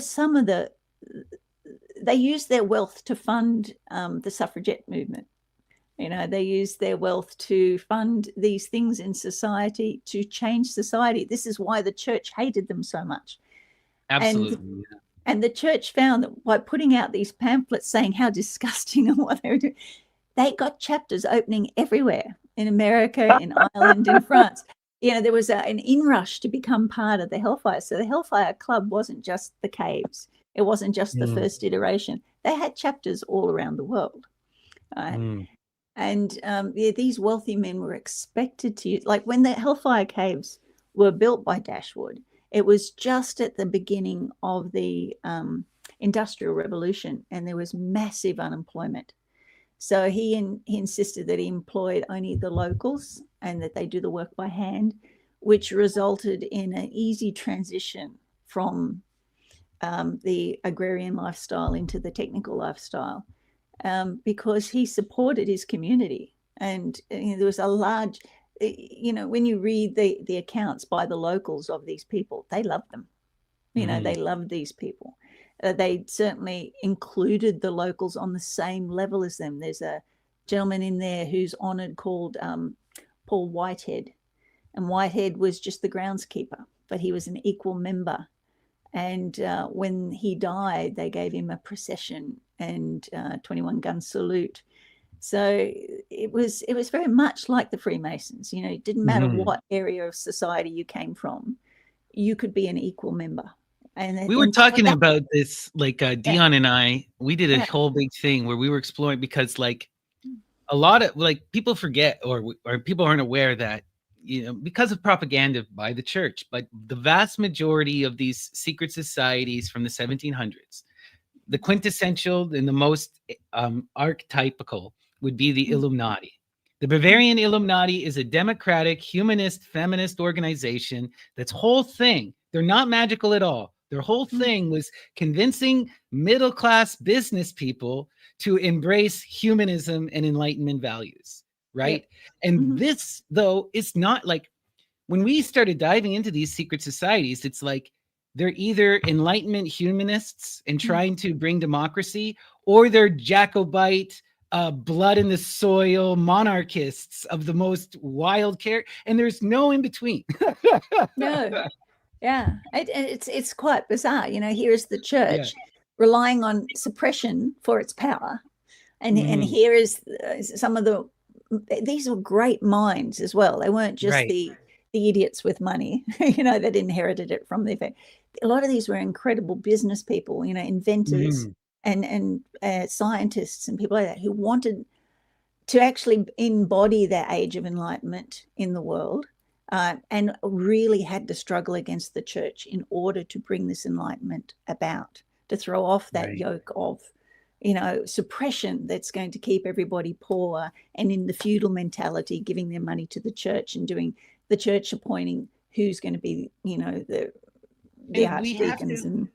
We also have to just reconcile with the success of the mystery cults and the Enlightenment, and the fact that this is beyond a shadow of a doubt now. If you're looking at the histories of revolution, if you go to the French Revolution, it's the Martinists who are the biggest key push for that revolution. If you go to the USA, it's the Freemasons who are the biggest push for that revolution, right? Our modern democracy, as we understand it, is coming out of these occulted places. It's coming out of these secret societies, and there's we can't deny it. I mean, also some of the more radical stuff, radical monarchism and conservatism is also coming from the same place. We can't deny that. But they weren't successful.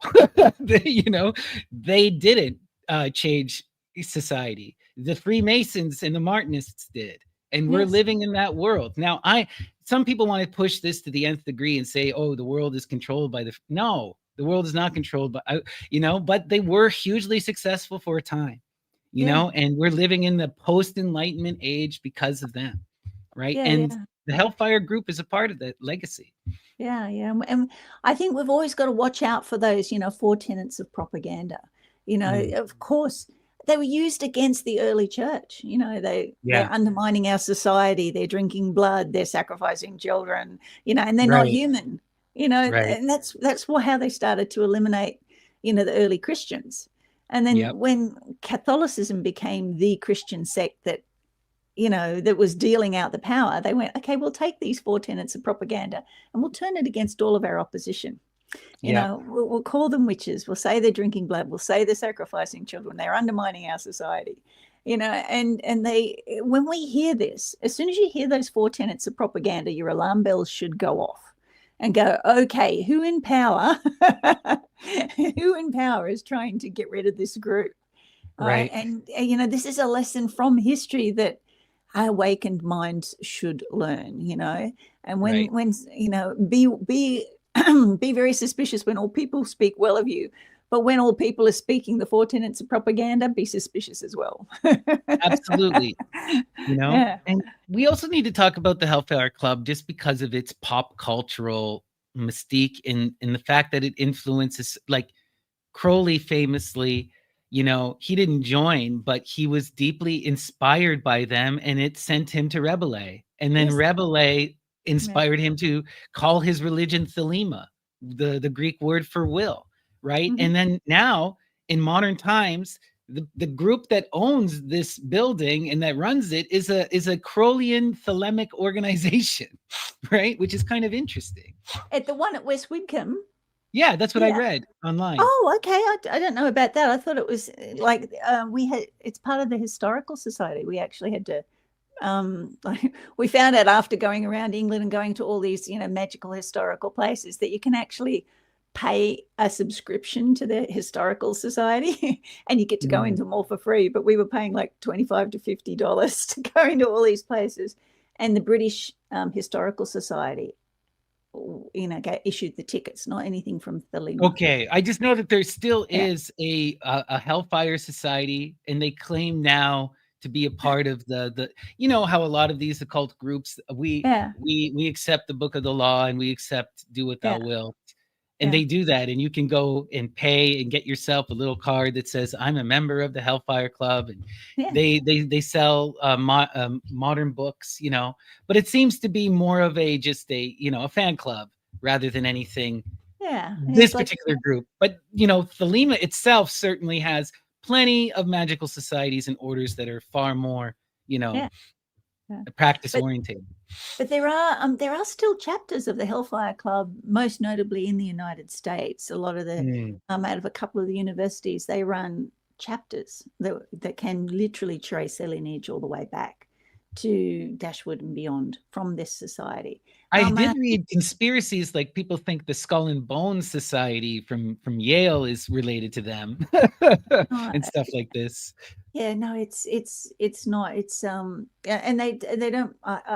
I'll put the name of the one that I know about up in the notes later. Right. I don't want to get it wrong by just absolutely just saying it from memory, but there are legitimate ones. But no, Skull and Bones is a magical tradition, but it's a different magical tradition. It's its own tradition.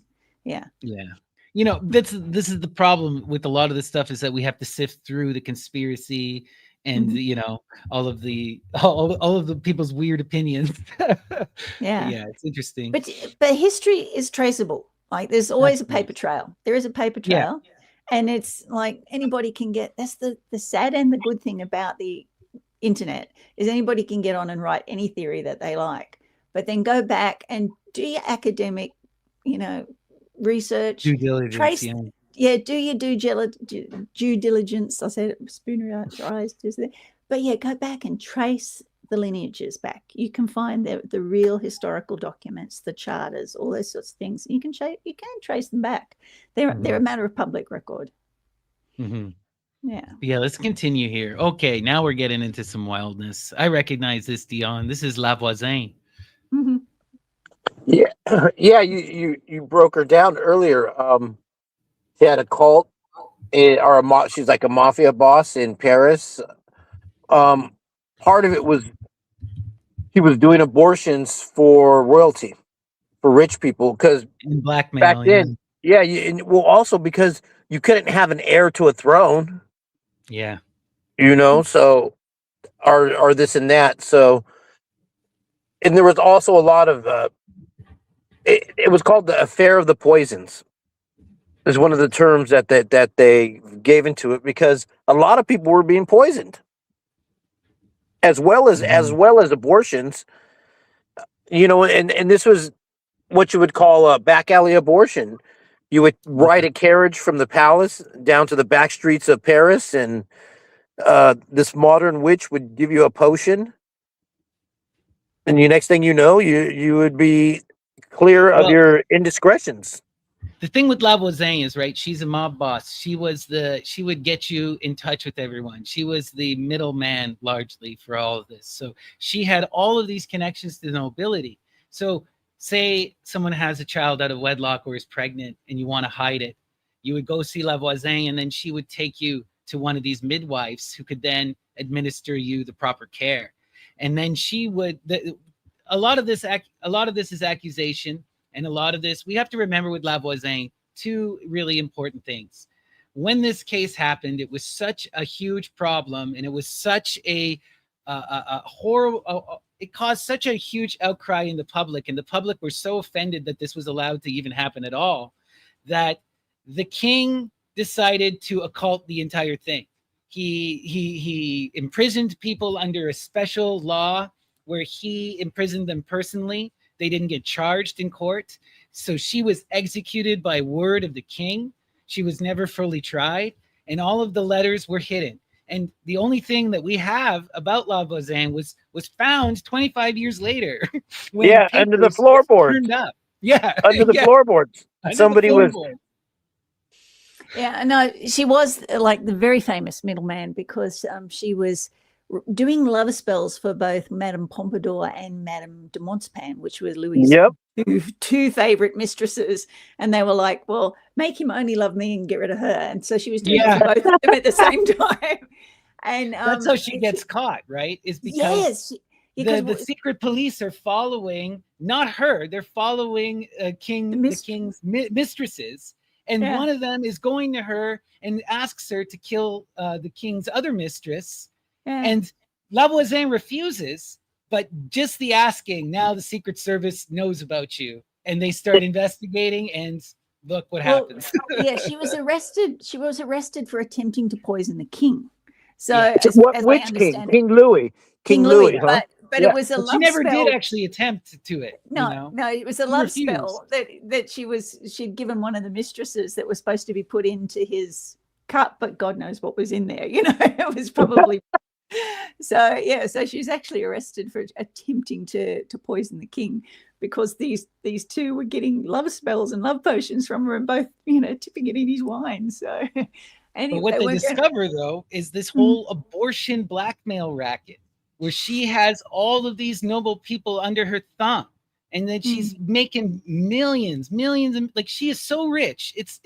This is like, people freak out over how much power she had, and she had amassed it in a very short amount of time, because abortions are such a problem at this time, and if she's the one who knows that so-and-so was pregnant by so-and-so, now she has all the power over these noble families. And then it gets even more worse when the accusation, and again, we don't have any evidence for this. This is all pure accusation.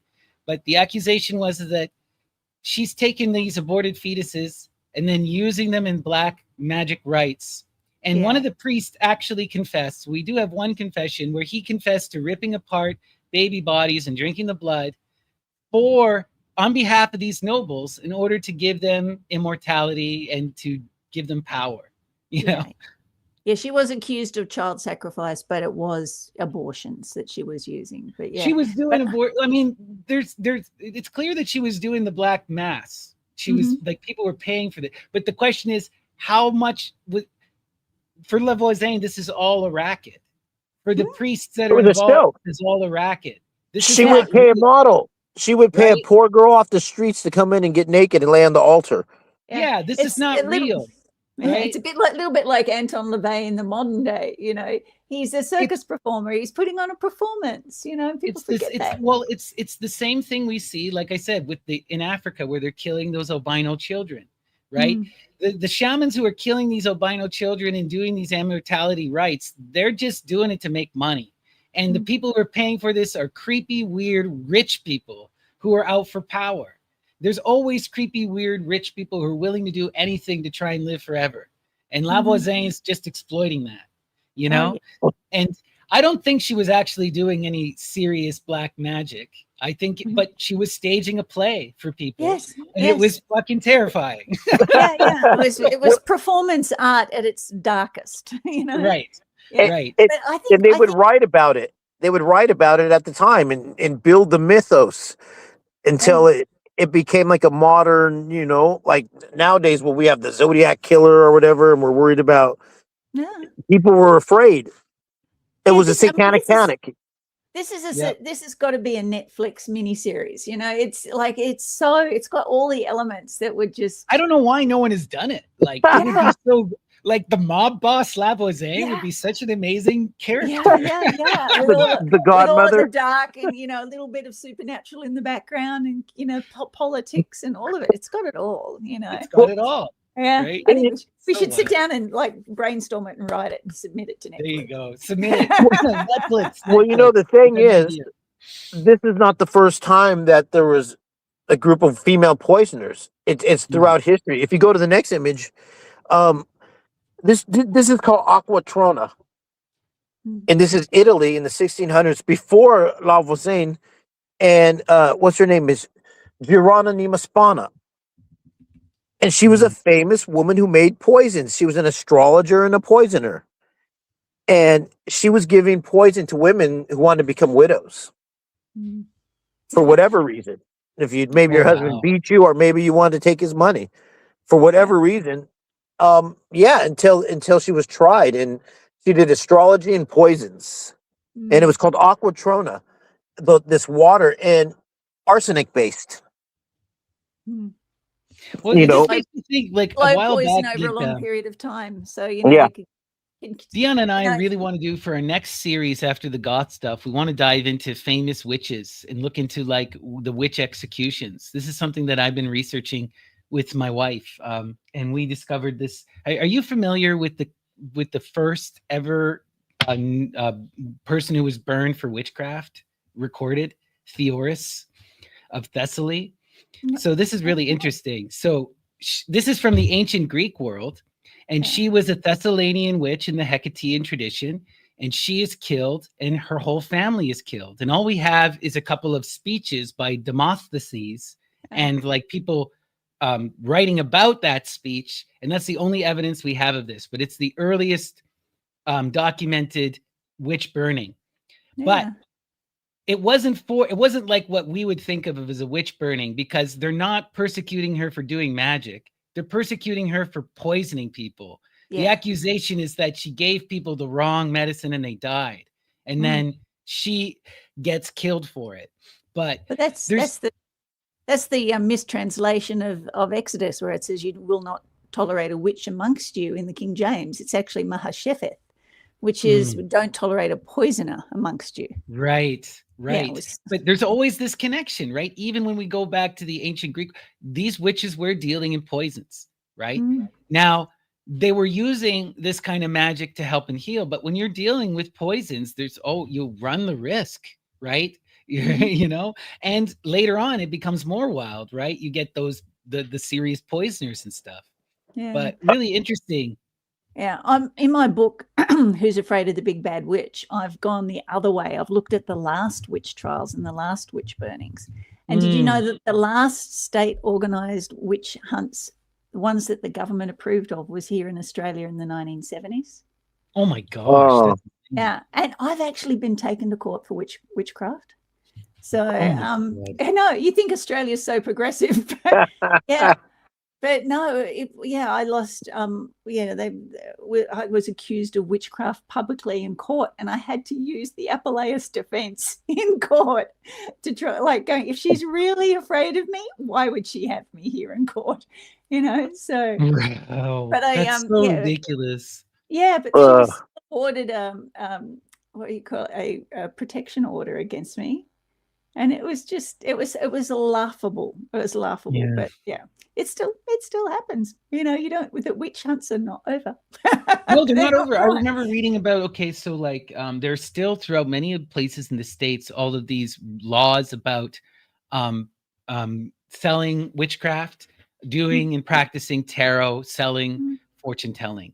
And I was reading this thing where there was this one woman, I can't remember which state she was in, but she had a witchcraft shop in a small evangelical town, and the evangelical sheriff was trying to force her out of the town and was using these laws. And it's like, you know, this stuff still happens where they're going after people for witchcraft, and you're just like, what? Yeah, it was You know, in that's Queensland. ridiculous. Here in Australia, it was called the Witchcraft, Vagrancy and Tarot Act, and it was still valid until 2000. And the way it got abolished was I was working at a psychic fair, which was run by a beautiful Jewish couple, and they did a raid on this psychic fair and arrested everybody and accused them under the Witchcraft, Vagrancy and Tarot Act. And he got it thrown out, not because of we have the right to practice whatever our deeply held beliefs. No, he got it thrown out because it was restrictive business practice. So, and that got the law changed in Queensland. So there you go. Wow. But, you know, we have so many famous poisoners. I always think, too, when I think about, like, famous poisoners, we got to talk about the greatest Roman poisoner, Locusta, right? The woman who worked for Agrippina the Younger. Probably, you know, the most powerful woman in Roman history, arguably one of the most powerful women ever. You know, she made Emperor Nero. Wild stuff there, you know? So this is a theme that we see, right? It's also just about, you know, marginalized people who don't have the power or the physical strength. And this is usually where women find themselves. They have to adapt. They have to use different methods. So poison becomes a method in which they have the power and the control that they can defeat that masculine force, right? Or that overpressing force, that dominating power, right? It was so good actually when this came out, when they the poisoner was arrested and it was known it was such a they reckon that the men started treating their wives much better. There's poems about it, like, you know, be sweet to your wife, you know, or she'll poison you. Yeah. These little poisons, these little poems came out about how you must be nice to your wife, or else you know don't think you can be mean to her because she can poison you. Yeah. Wild. Yeah. Crazy stuff. Oh, what do we got here? Caravaggio, Dion. Medusa. Yes, yeah, this is from 1597, Caravaggio, because that'll set the tone for the next person I want to investigate, which is Artemisia Gentileschi, which was an Italian painter. This lady, whose father studied with Caravaggio, so she would help clean her father's brushes and apprentice with her father. So by the time she was 17, she was already good enough to paint to get commissions. And she became famous. Go to the next image. Yeah, here is her self-portrait of her as Saint Catherine of Alexandria, because something happened to her. When she was 17, a group of people conspired to rape her. A famous painter named Agostino Tosi, a woman that was her nanny, because she was only 17 at the time and her father would be gone painting. She had to have someone to take care of her. And that woman, along with the local bishop and a famous Italian painter, conspired to rape her. Right. And when it got found out, they tortured her until they finally figured out that the guy actually did it. And they put him under what's called the Sibyl, where they put your fingers in this little vise and squeeze it together. And it's the Sibyl's the oracle. So basically it's a torture device called the oracle. And after this experience, she bounced back. And and part of the art, what's the style? Do you know the style that Caravaggio, the shadow painting? Yeah, chiaroscuro. Chiaroscuro. Yeah, and so she also understood that as well. Because shadow painting it fits in with the goth theme, you know. Absolutely. The difference between, you know, using the shadow to express something. And so from this moment onwards, she did a series of paintings that were based off female martyrs. Right. And so here she's Saint Catherine. And with that wheel, you see that wheel right there? The Hecatean wheel, the Catherine's wheel. Fortuna, right? Like, yeah. Catherine, when you look at the iconography, especially like a lot of her Orthodox Christian icons, she just looks like Fortuna. She looks like Tai Chi, right? The goddess of fortune, you know. But her story is a wild one, you know. It's a myth, but and it's largely not true. But you know, you can read about it in the hagiographies. But her story, right? Catherine is under of Alexandria, right? She has a vision of the Virgin Mary and the child Jesus, and she becomes a Christian, you know. And then when Emperor Maxentius starts like basically going in after all of the Christians, she goes to this great debate. And the story is that she's supposed to debate like 50 different academics, right? And she beats all the pagan academics and proves the authority of Christianity. And for this reason, she's thrown in prison and is tortured. And eventually the torture gets to the point where like they're trying to make her repent and she refuses to repent. So they're going to strap her to this wheel, right?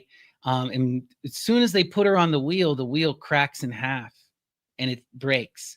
And at that point, the emperor freaks out. He's like, okay, we can't get her to recount her faith. We're just going to decapitate her. So they order her head to be cut off. And then when they cut her head off, hagiography tells us that milk pours out and not blood. And then what ends up happening is a year later, after the death, Maxentius, he winds up being decapitated. And the Christians took this as a sign of her sainthood, as one of her miracles, that he was later decapitated. So what ends up happening with him is Constantine decides he's going to become the new emperor and take over, and his men throw Maxentius into a river and cut his head off and parade it through the streets. Well, the Christians saw this as divine retribution by the Saint Constantine, you know. So that's the story of Catherine. But you know, it's this deeply occulted magical image, and like Caravaggio, right, which she studied under to a certain degree, also does a really famous image of Saint Catherine of the Wheel, right? Yeah, this is a theme. And she, like I said, she bounced back and she started receiving patronage from the Medicis out of Florence. She goes to Florence and she goes to court and she draws more paintings. Go to the next one because they're important to discuss. Here she's this is Judith of Holofernes in the Bible. And Holofernes in the Bible, Judith has to sneak in and pretend, and she cuts off the head of this king that wants to kill the tribe. And there's more to this painting, more to the story. Her name is Artemisia. She identified with Artemis to a certain extent after the rape. If you go to the next image, and this is a close-up, and this is of the same painting. This is a close-up of Judith's arm in the painting, and it's an Artemis bracelet. Wow. Yeah, you can see right in the center that these are well described in the PGM, and we have thousands of them that have survived. These kind of gems. It's usually Hecate, but sometimes you get Diana. Yeah, and so she's identifying with these martyrs, with Judith, the beheader. She identifies with Saint Catherine, who got beheaded, and then the head is later beheaded of the antagonist of that story. And here she's identifying with Artemis. And that's what I was talking about. Artemis is one of the sub themes of the strong woman in the forest with the dog.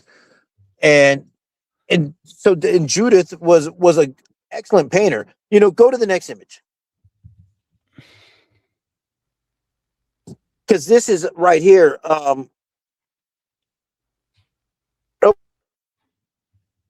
Is that the wrong image? Or is this the? Are you there, Dion? We've lost him. We've lost him. Yeah. All right. Yeah, I'm back now. I'm back now. Yeah. And so is that Mathilde? Can you hear me? Yeah. Sorry, is that Mathilde? I was going to say. Yeah. If I think it is this picture, because it got skipped in order, and you could see though there's a head at the bottom. Yeah. That image of the head at the bottom of with Catherine. And there's another Catherine that had another beheading. That was Catherine the Great.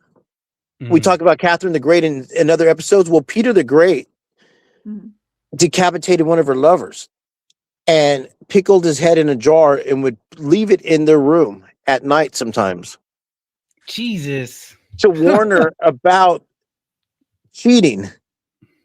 And this is funny because the beheading myth, we talked about the head in Salome. The head I in want your Judas. head, Joachim. Yes. Yep. And the head of Brahm, the head of Brahm in England, it was buried at the tower, and you could prophesize with it.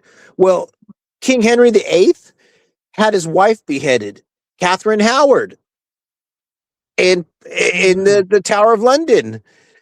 There is this theme of beheading and with women.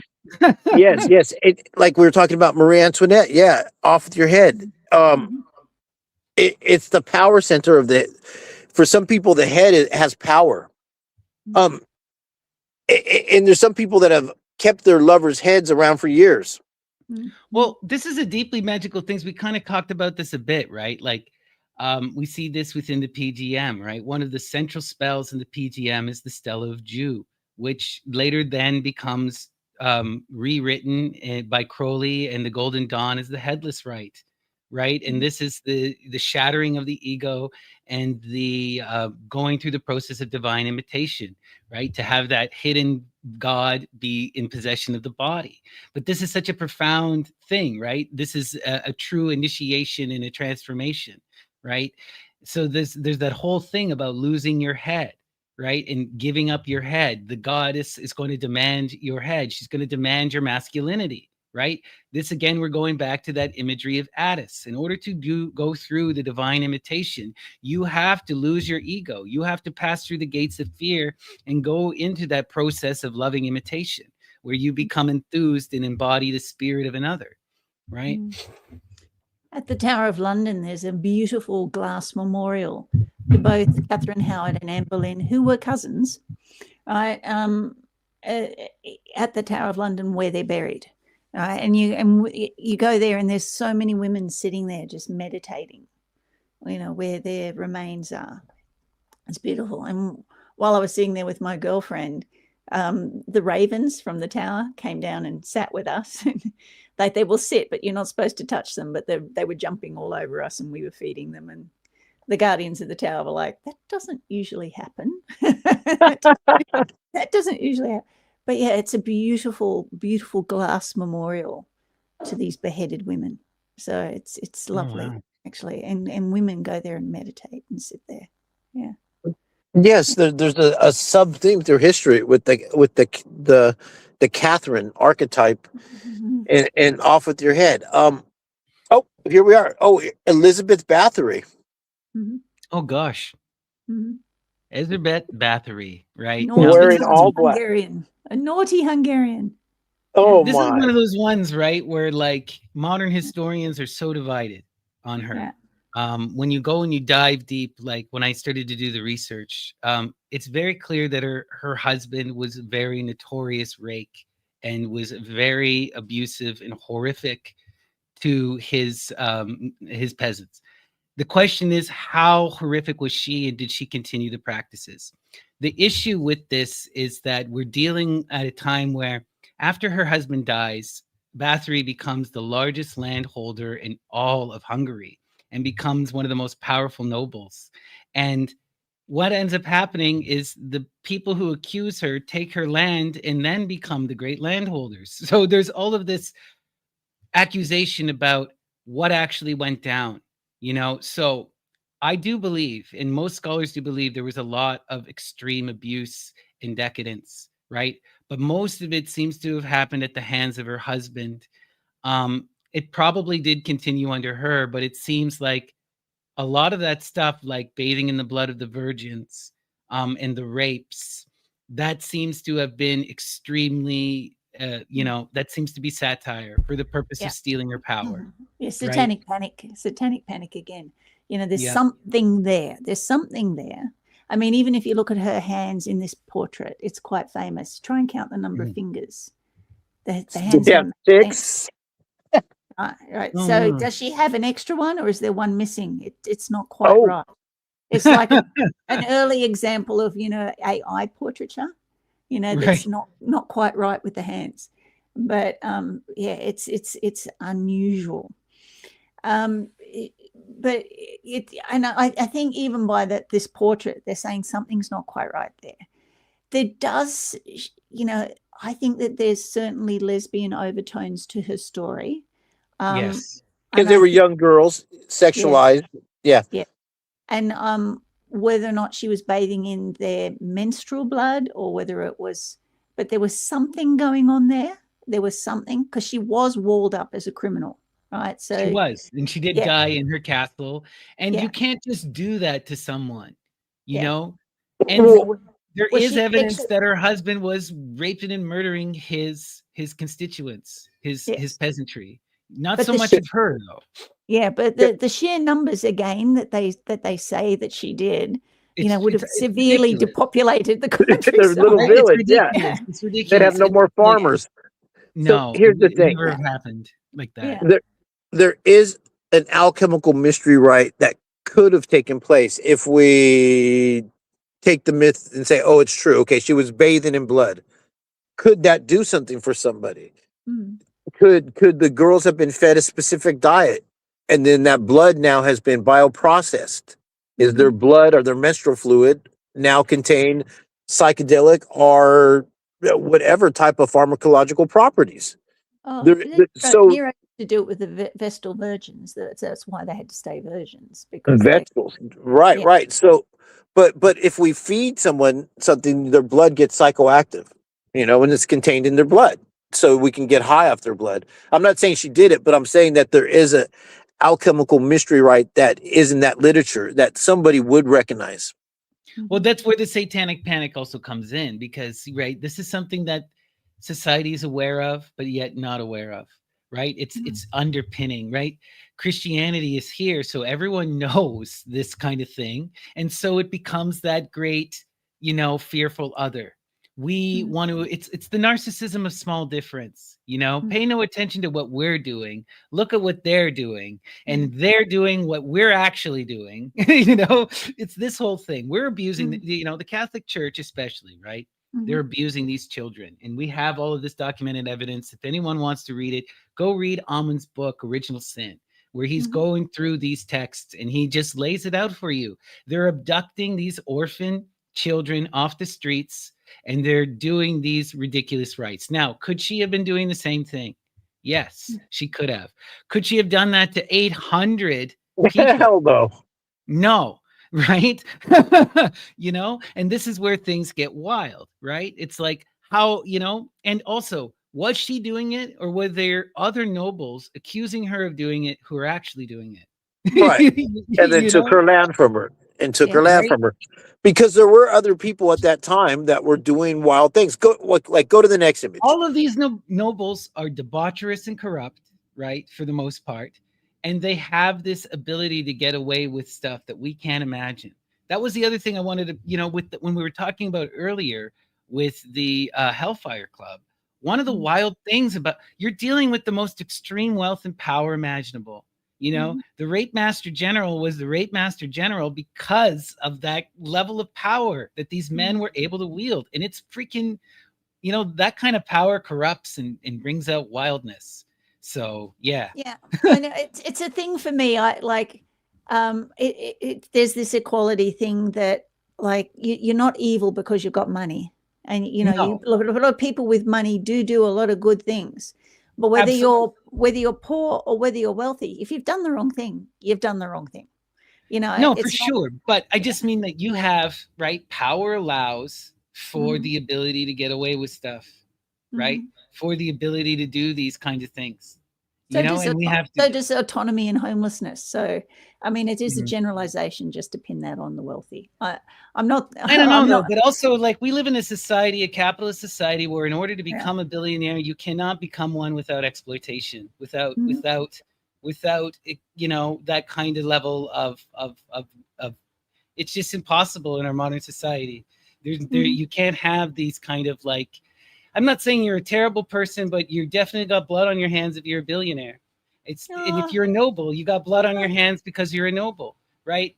There's a certain thing with that kind of affluence, right? Yeah. It's just all of us in the West, we get to live in a level of luxury that other people don't because of imperialism, and it's just a reality, that we have to confront and face. Yeah, I don't know. I understand what you're saying, and there are people like that, but it's a generalization to say it's all. Like, I'm not saying it's all. I never once claimed it was all, but I'm saying that there is this. I mean, okay, I will say, like, billionaires, when you're talking about billions and individuals who wield that kind of power, this kind of level of extreme power, it's you just can't wield that power without hurting someone. It's an impossibility. Well, did we lose Dion? Have we said something that's upset him? Is he gone? Oh, no. We wouldn't have said anything that would upset him. No way. No way. Oh, good. And I think it's great to have these debates. I really do. I think we've got to have these discussions because there is so much out there that's saying, like honestly, I know billionaires that have created value, and their wealth has come from the creation of value, not the exploitation of others.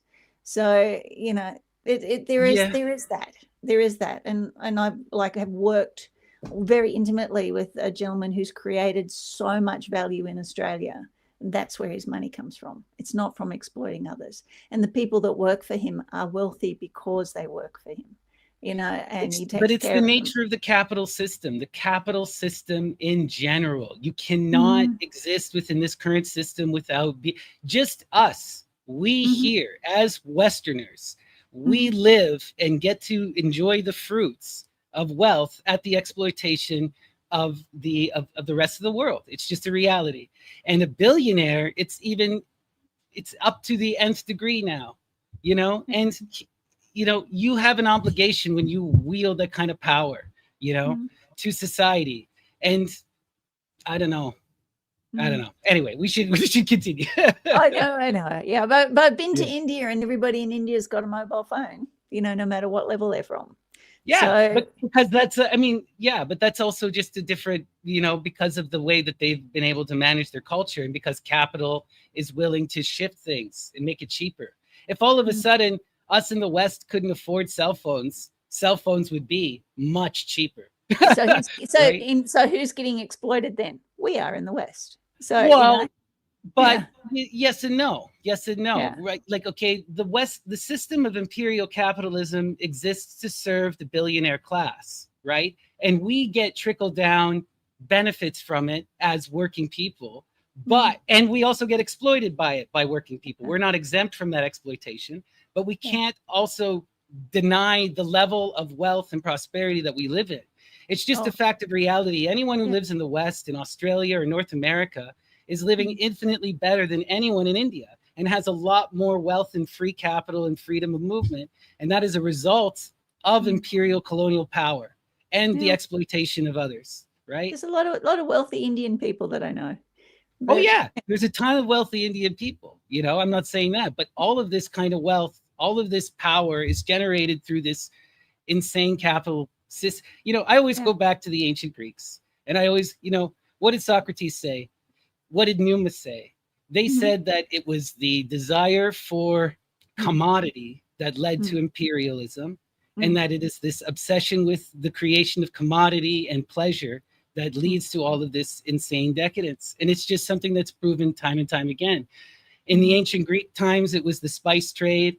In early America, it was the sugar trade. In our time, it is the oil trade, but whatever commodity we need and want will justify the destruction of the other, and I don't, do we blame the person who's eating sugar at the, at the end of the day, if we didn't desire all that sugar, we wouldn't have had the slave trade. It's just, it gets all complicated. Yeah, but I've written like a lecture on morals, right, and ethics, and these groups, these people that consume other people, right? If it becomes a cannibalistic society, which is what you're talking about, this is the basis of all of our ethics. A society that consumes itself cannot survive, right? And you'll find that the billionaires that work on self-consumption of people, they don't survive. The ones that actually Right. go out and go, we've got to strengthen society, we've got to make it better, we've got to improve the lives of these people, we've got to take it further. And there are responsible ones out there that do see this as a whole picture of improving, creating value and wealth for everybody within their chain. Then those ones do prosper. They do survive. They're in it for the long term, not the short term. Yeah. So You know, there are two sides of it.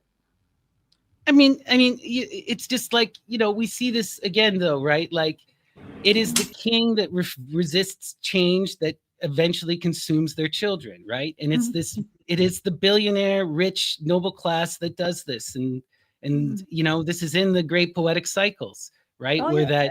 that youth has to rise up and overthrow the decadent, corrupted tyrant. And this is the Greeks call it, what is it? Proxoleia, where it's this idea of greed, but greed that reduces people to objects. Yeah, right?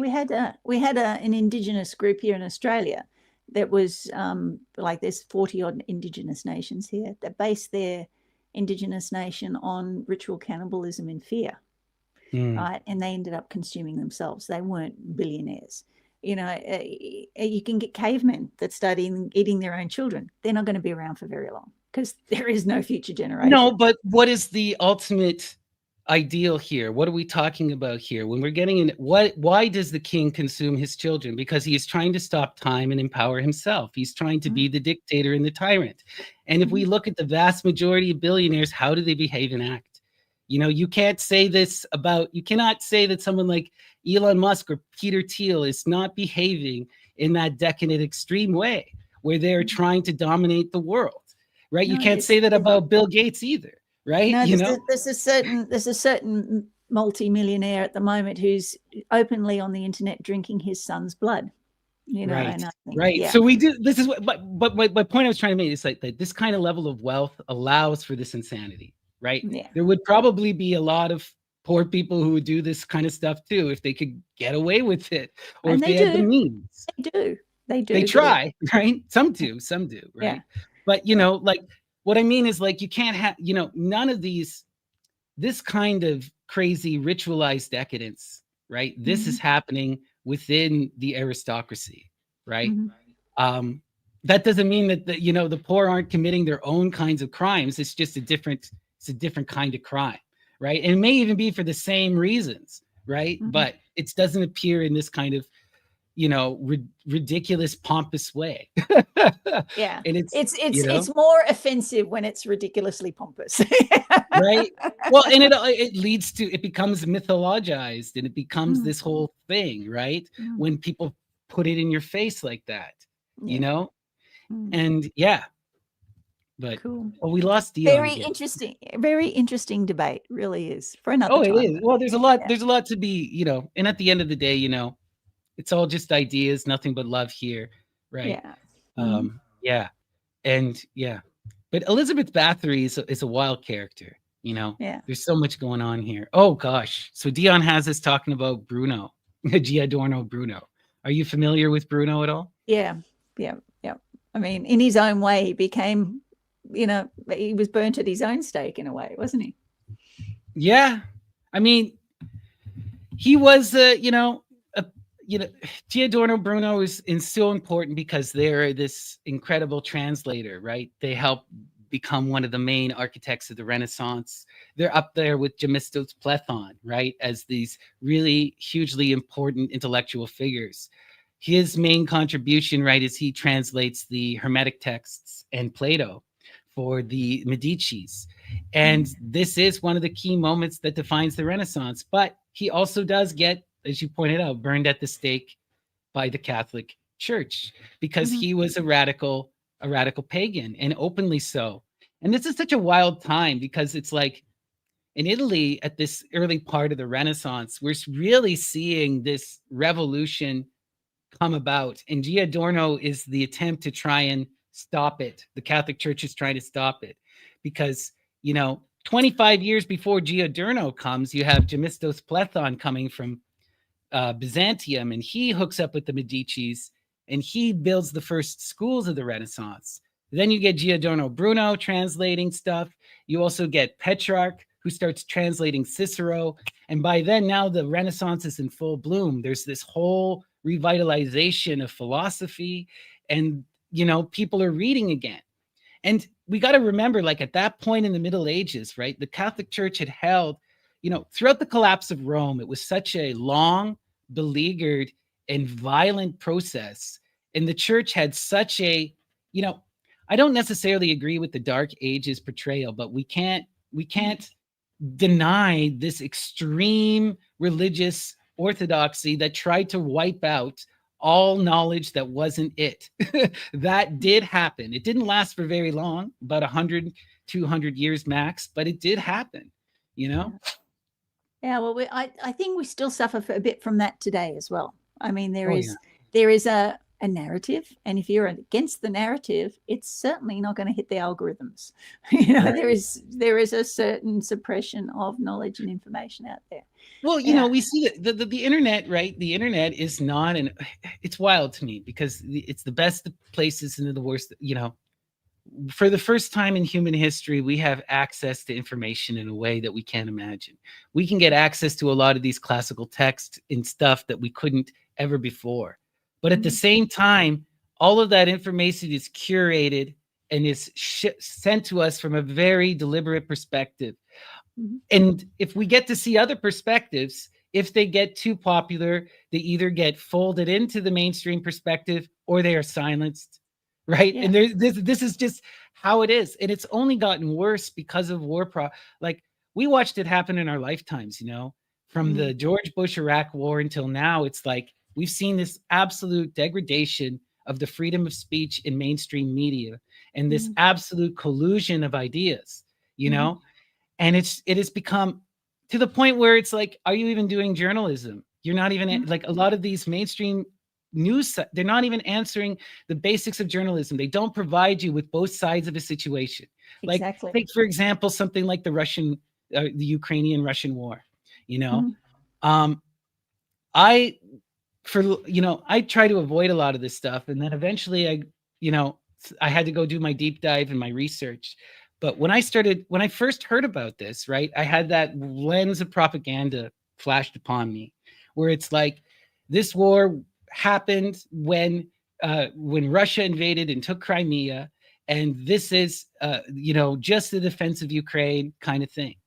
And it is so much more complicated than that. It is so much infinitely more like I'm not picking sides and I'm not trying to get into right or wrong here. I'm just trying to say the narrative that I was presented, that NATO narrative, it doesn't show us the other side, right? Regardless, all the 500 years of history that's led to this point. That's led to that point. And it's like, regardless of what you think about the Russians, they have a perspective that we need to hear, and we need to listen and try to understand. How can we come to any kind of agreement and end any kind of war if you don't even know what the other side is saying? If you just have this Russophobia, it's become absolutely insane to me, but this is the mainstream media. 100% agree. Yeah. Right. Yeah. I mean, like I was trying to help a friend do an investigation into a murder that happened in the 90s. There was, you can't find, because it's considered sealed, done. It's in the archives. It's really hard to find the old news stories and things like that. So it's on a large scale as well as a small scale. They don't want their narrative challenged, whether it's in one court case or nations. So right, exactly. Or like Wikipedia. I love Wikipedia because you can get so much information, but how? It's all about how you present information, right? Like you can, I was looking up, you look up some people and then all of a sudden, how do they frame who they are? Well, this person was accused of this, right? I read a Wikipedia article where it opens up with this. This person was accused. They went to court. They were found innocent. But the Wikipedia article says, but yeah, they were accused of that. So you're leading your audience to assume that this person is a criminal, right? I just did a documentary video on L.W. de Lawrence and his publishing company in the US, and the Wikipedia article is a witch hunt.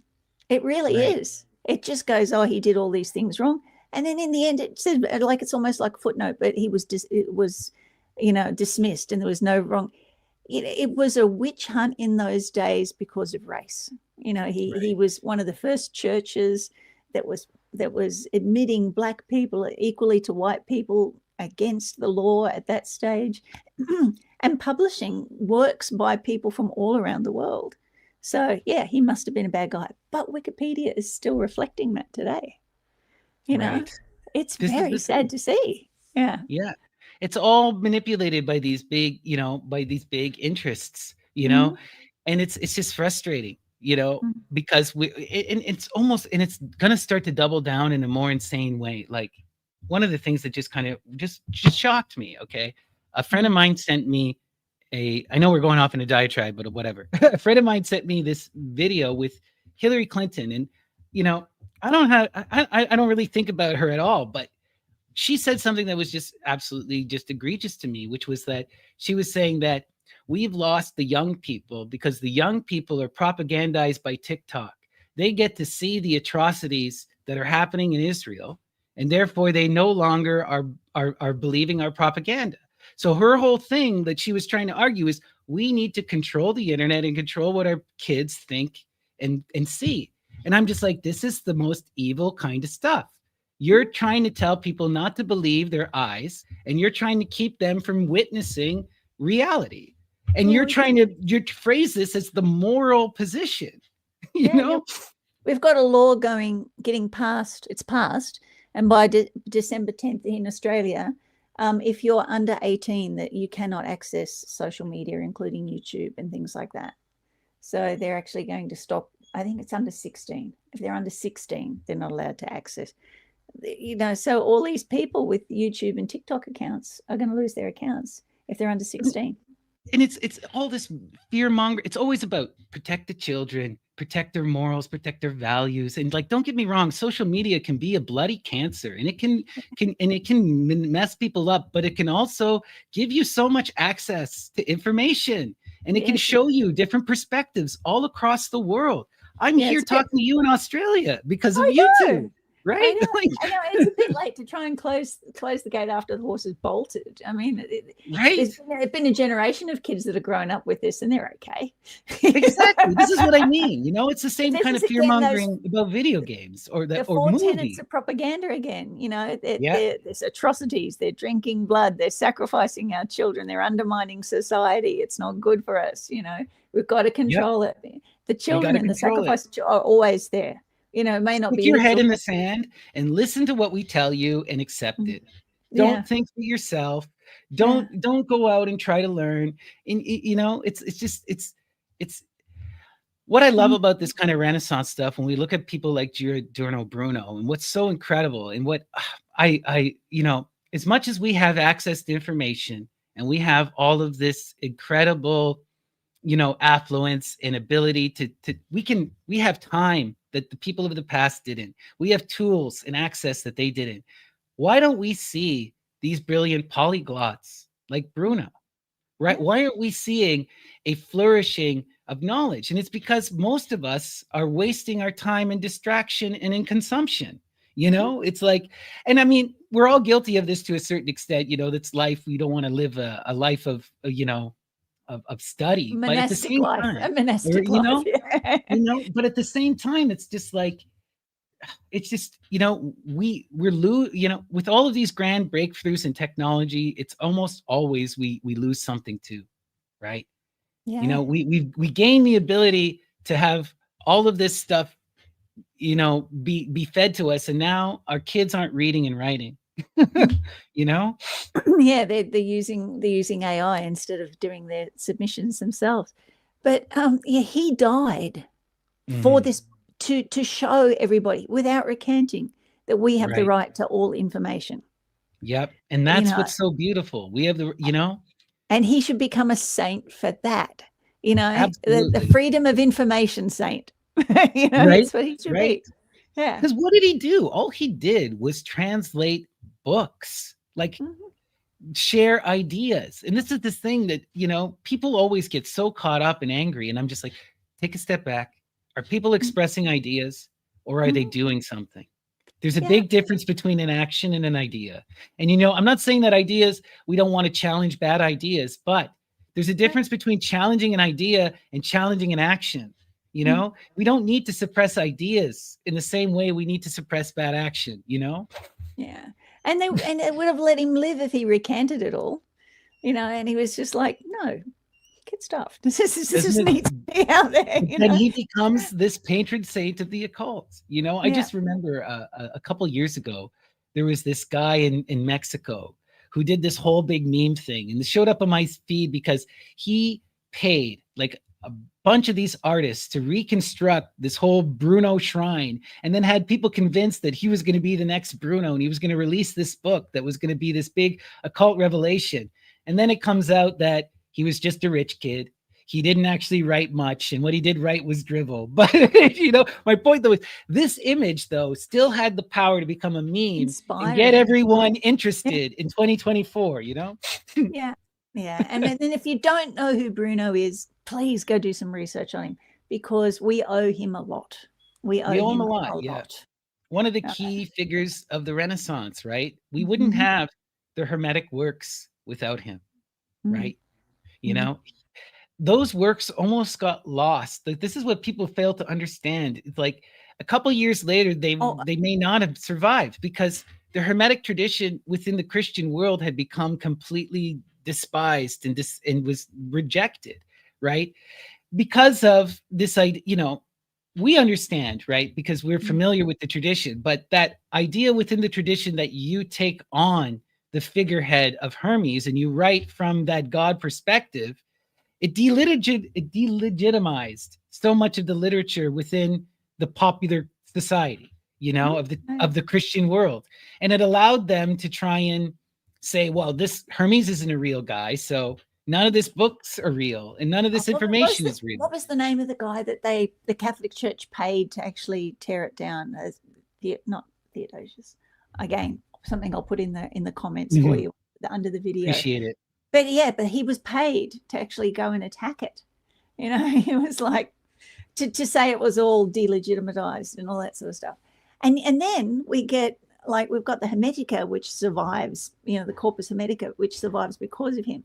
And then we get the Theosophical Society with the later edition of the Seven Principles, the Seven Hermetic Principles.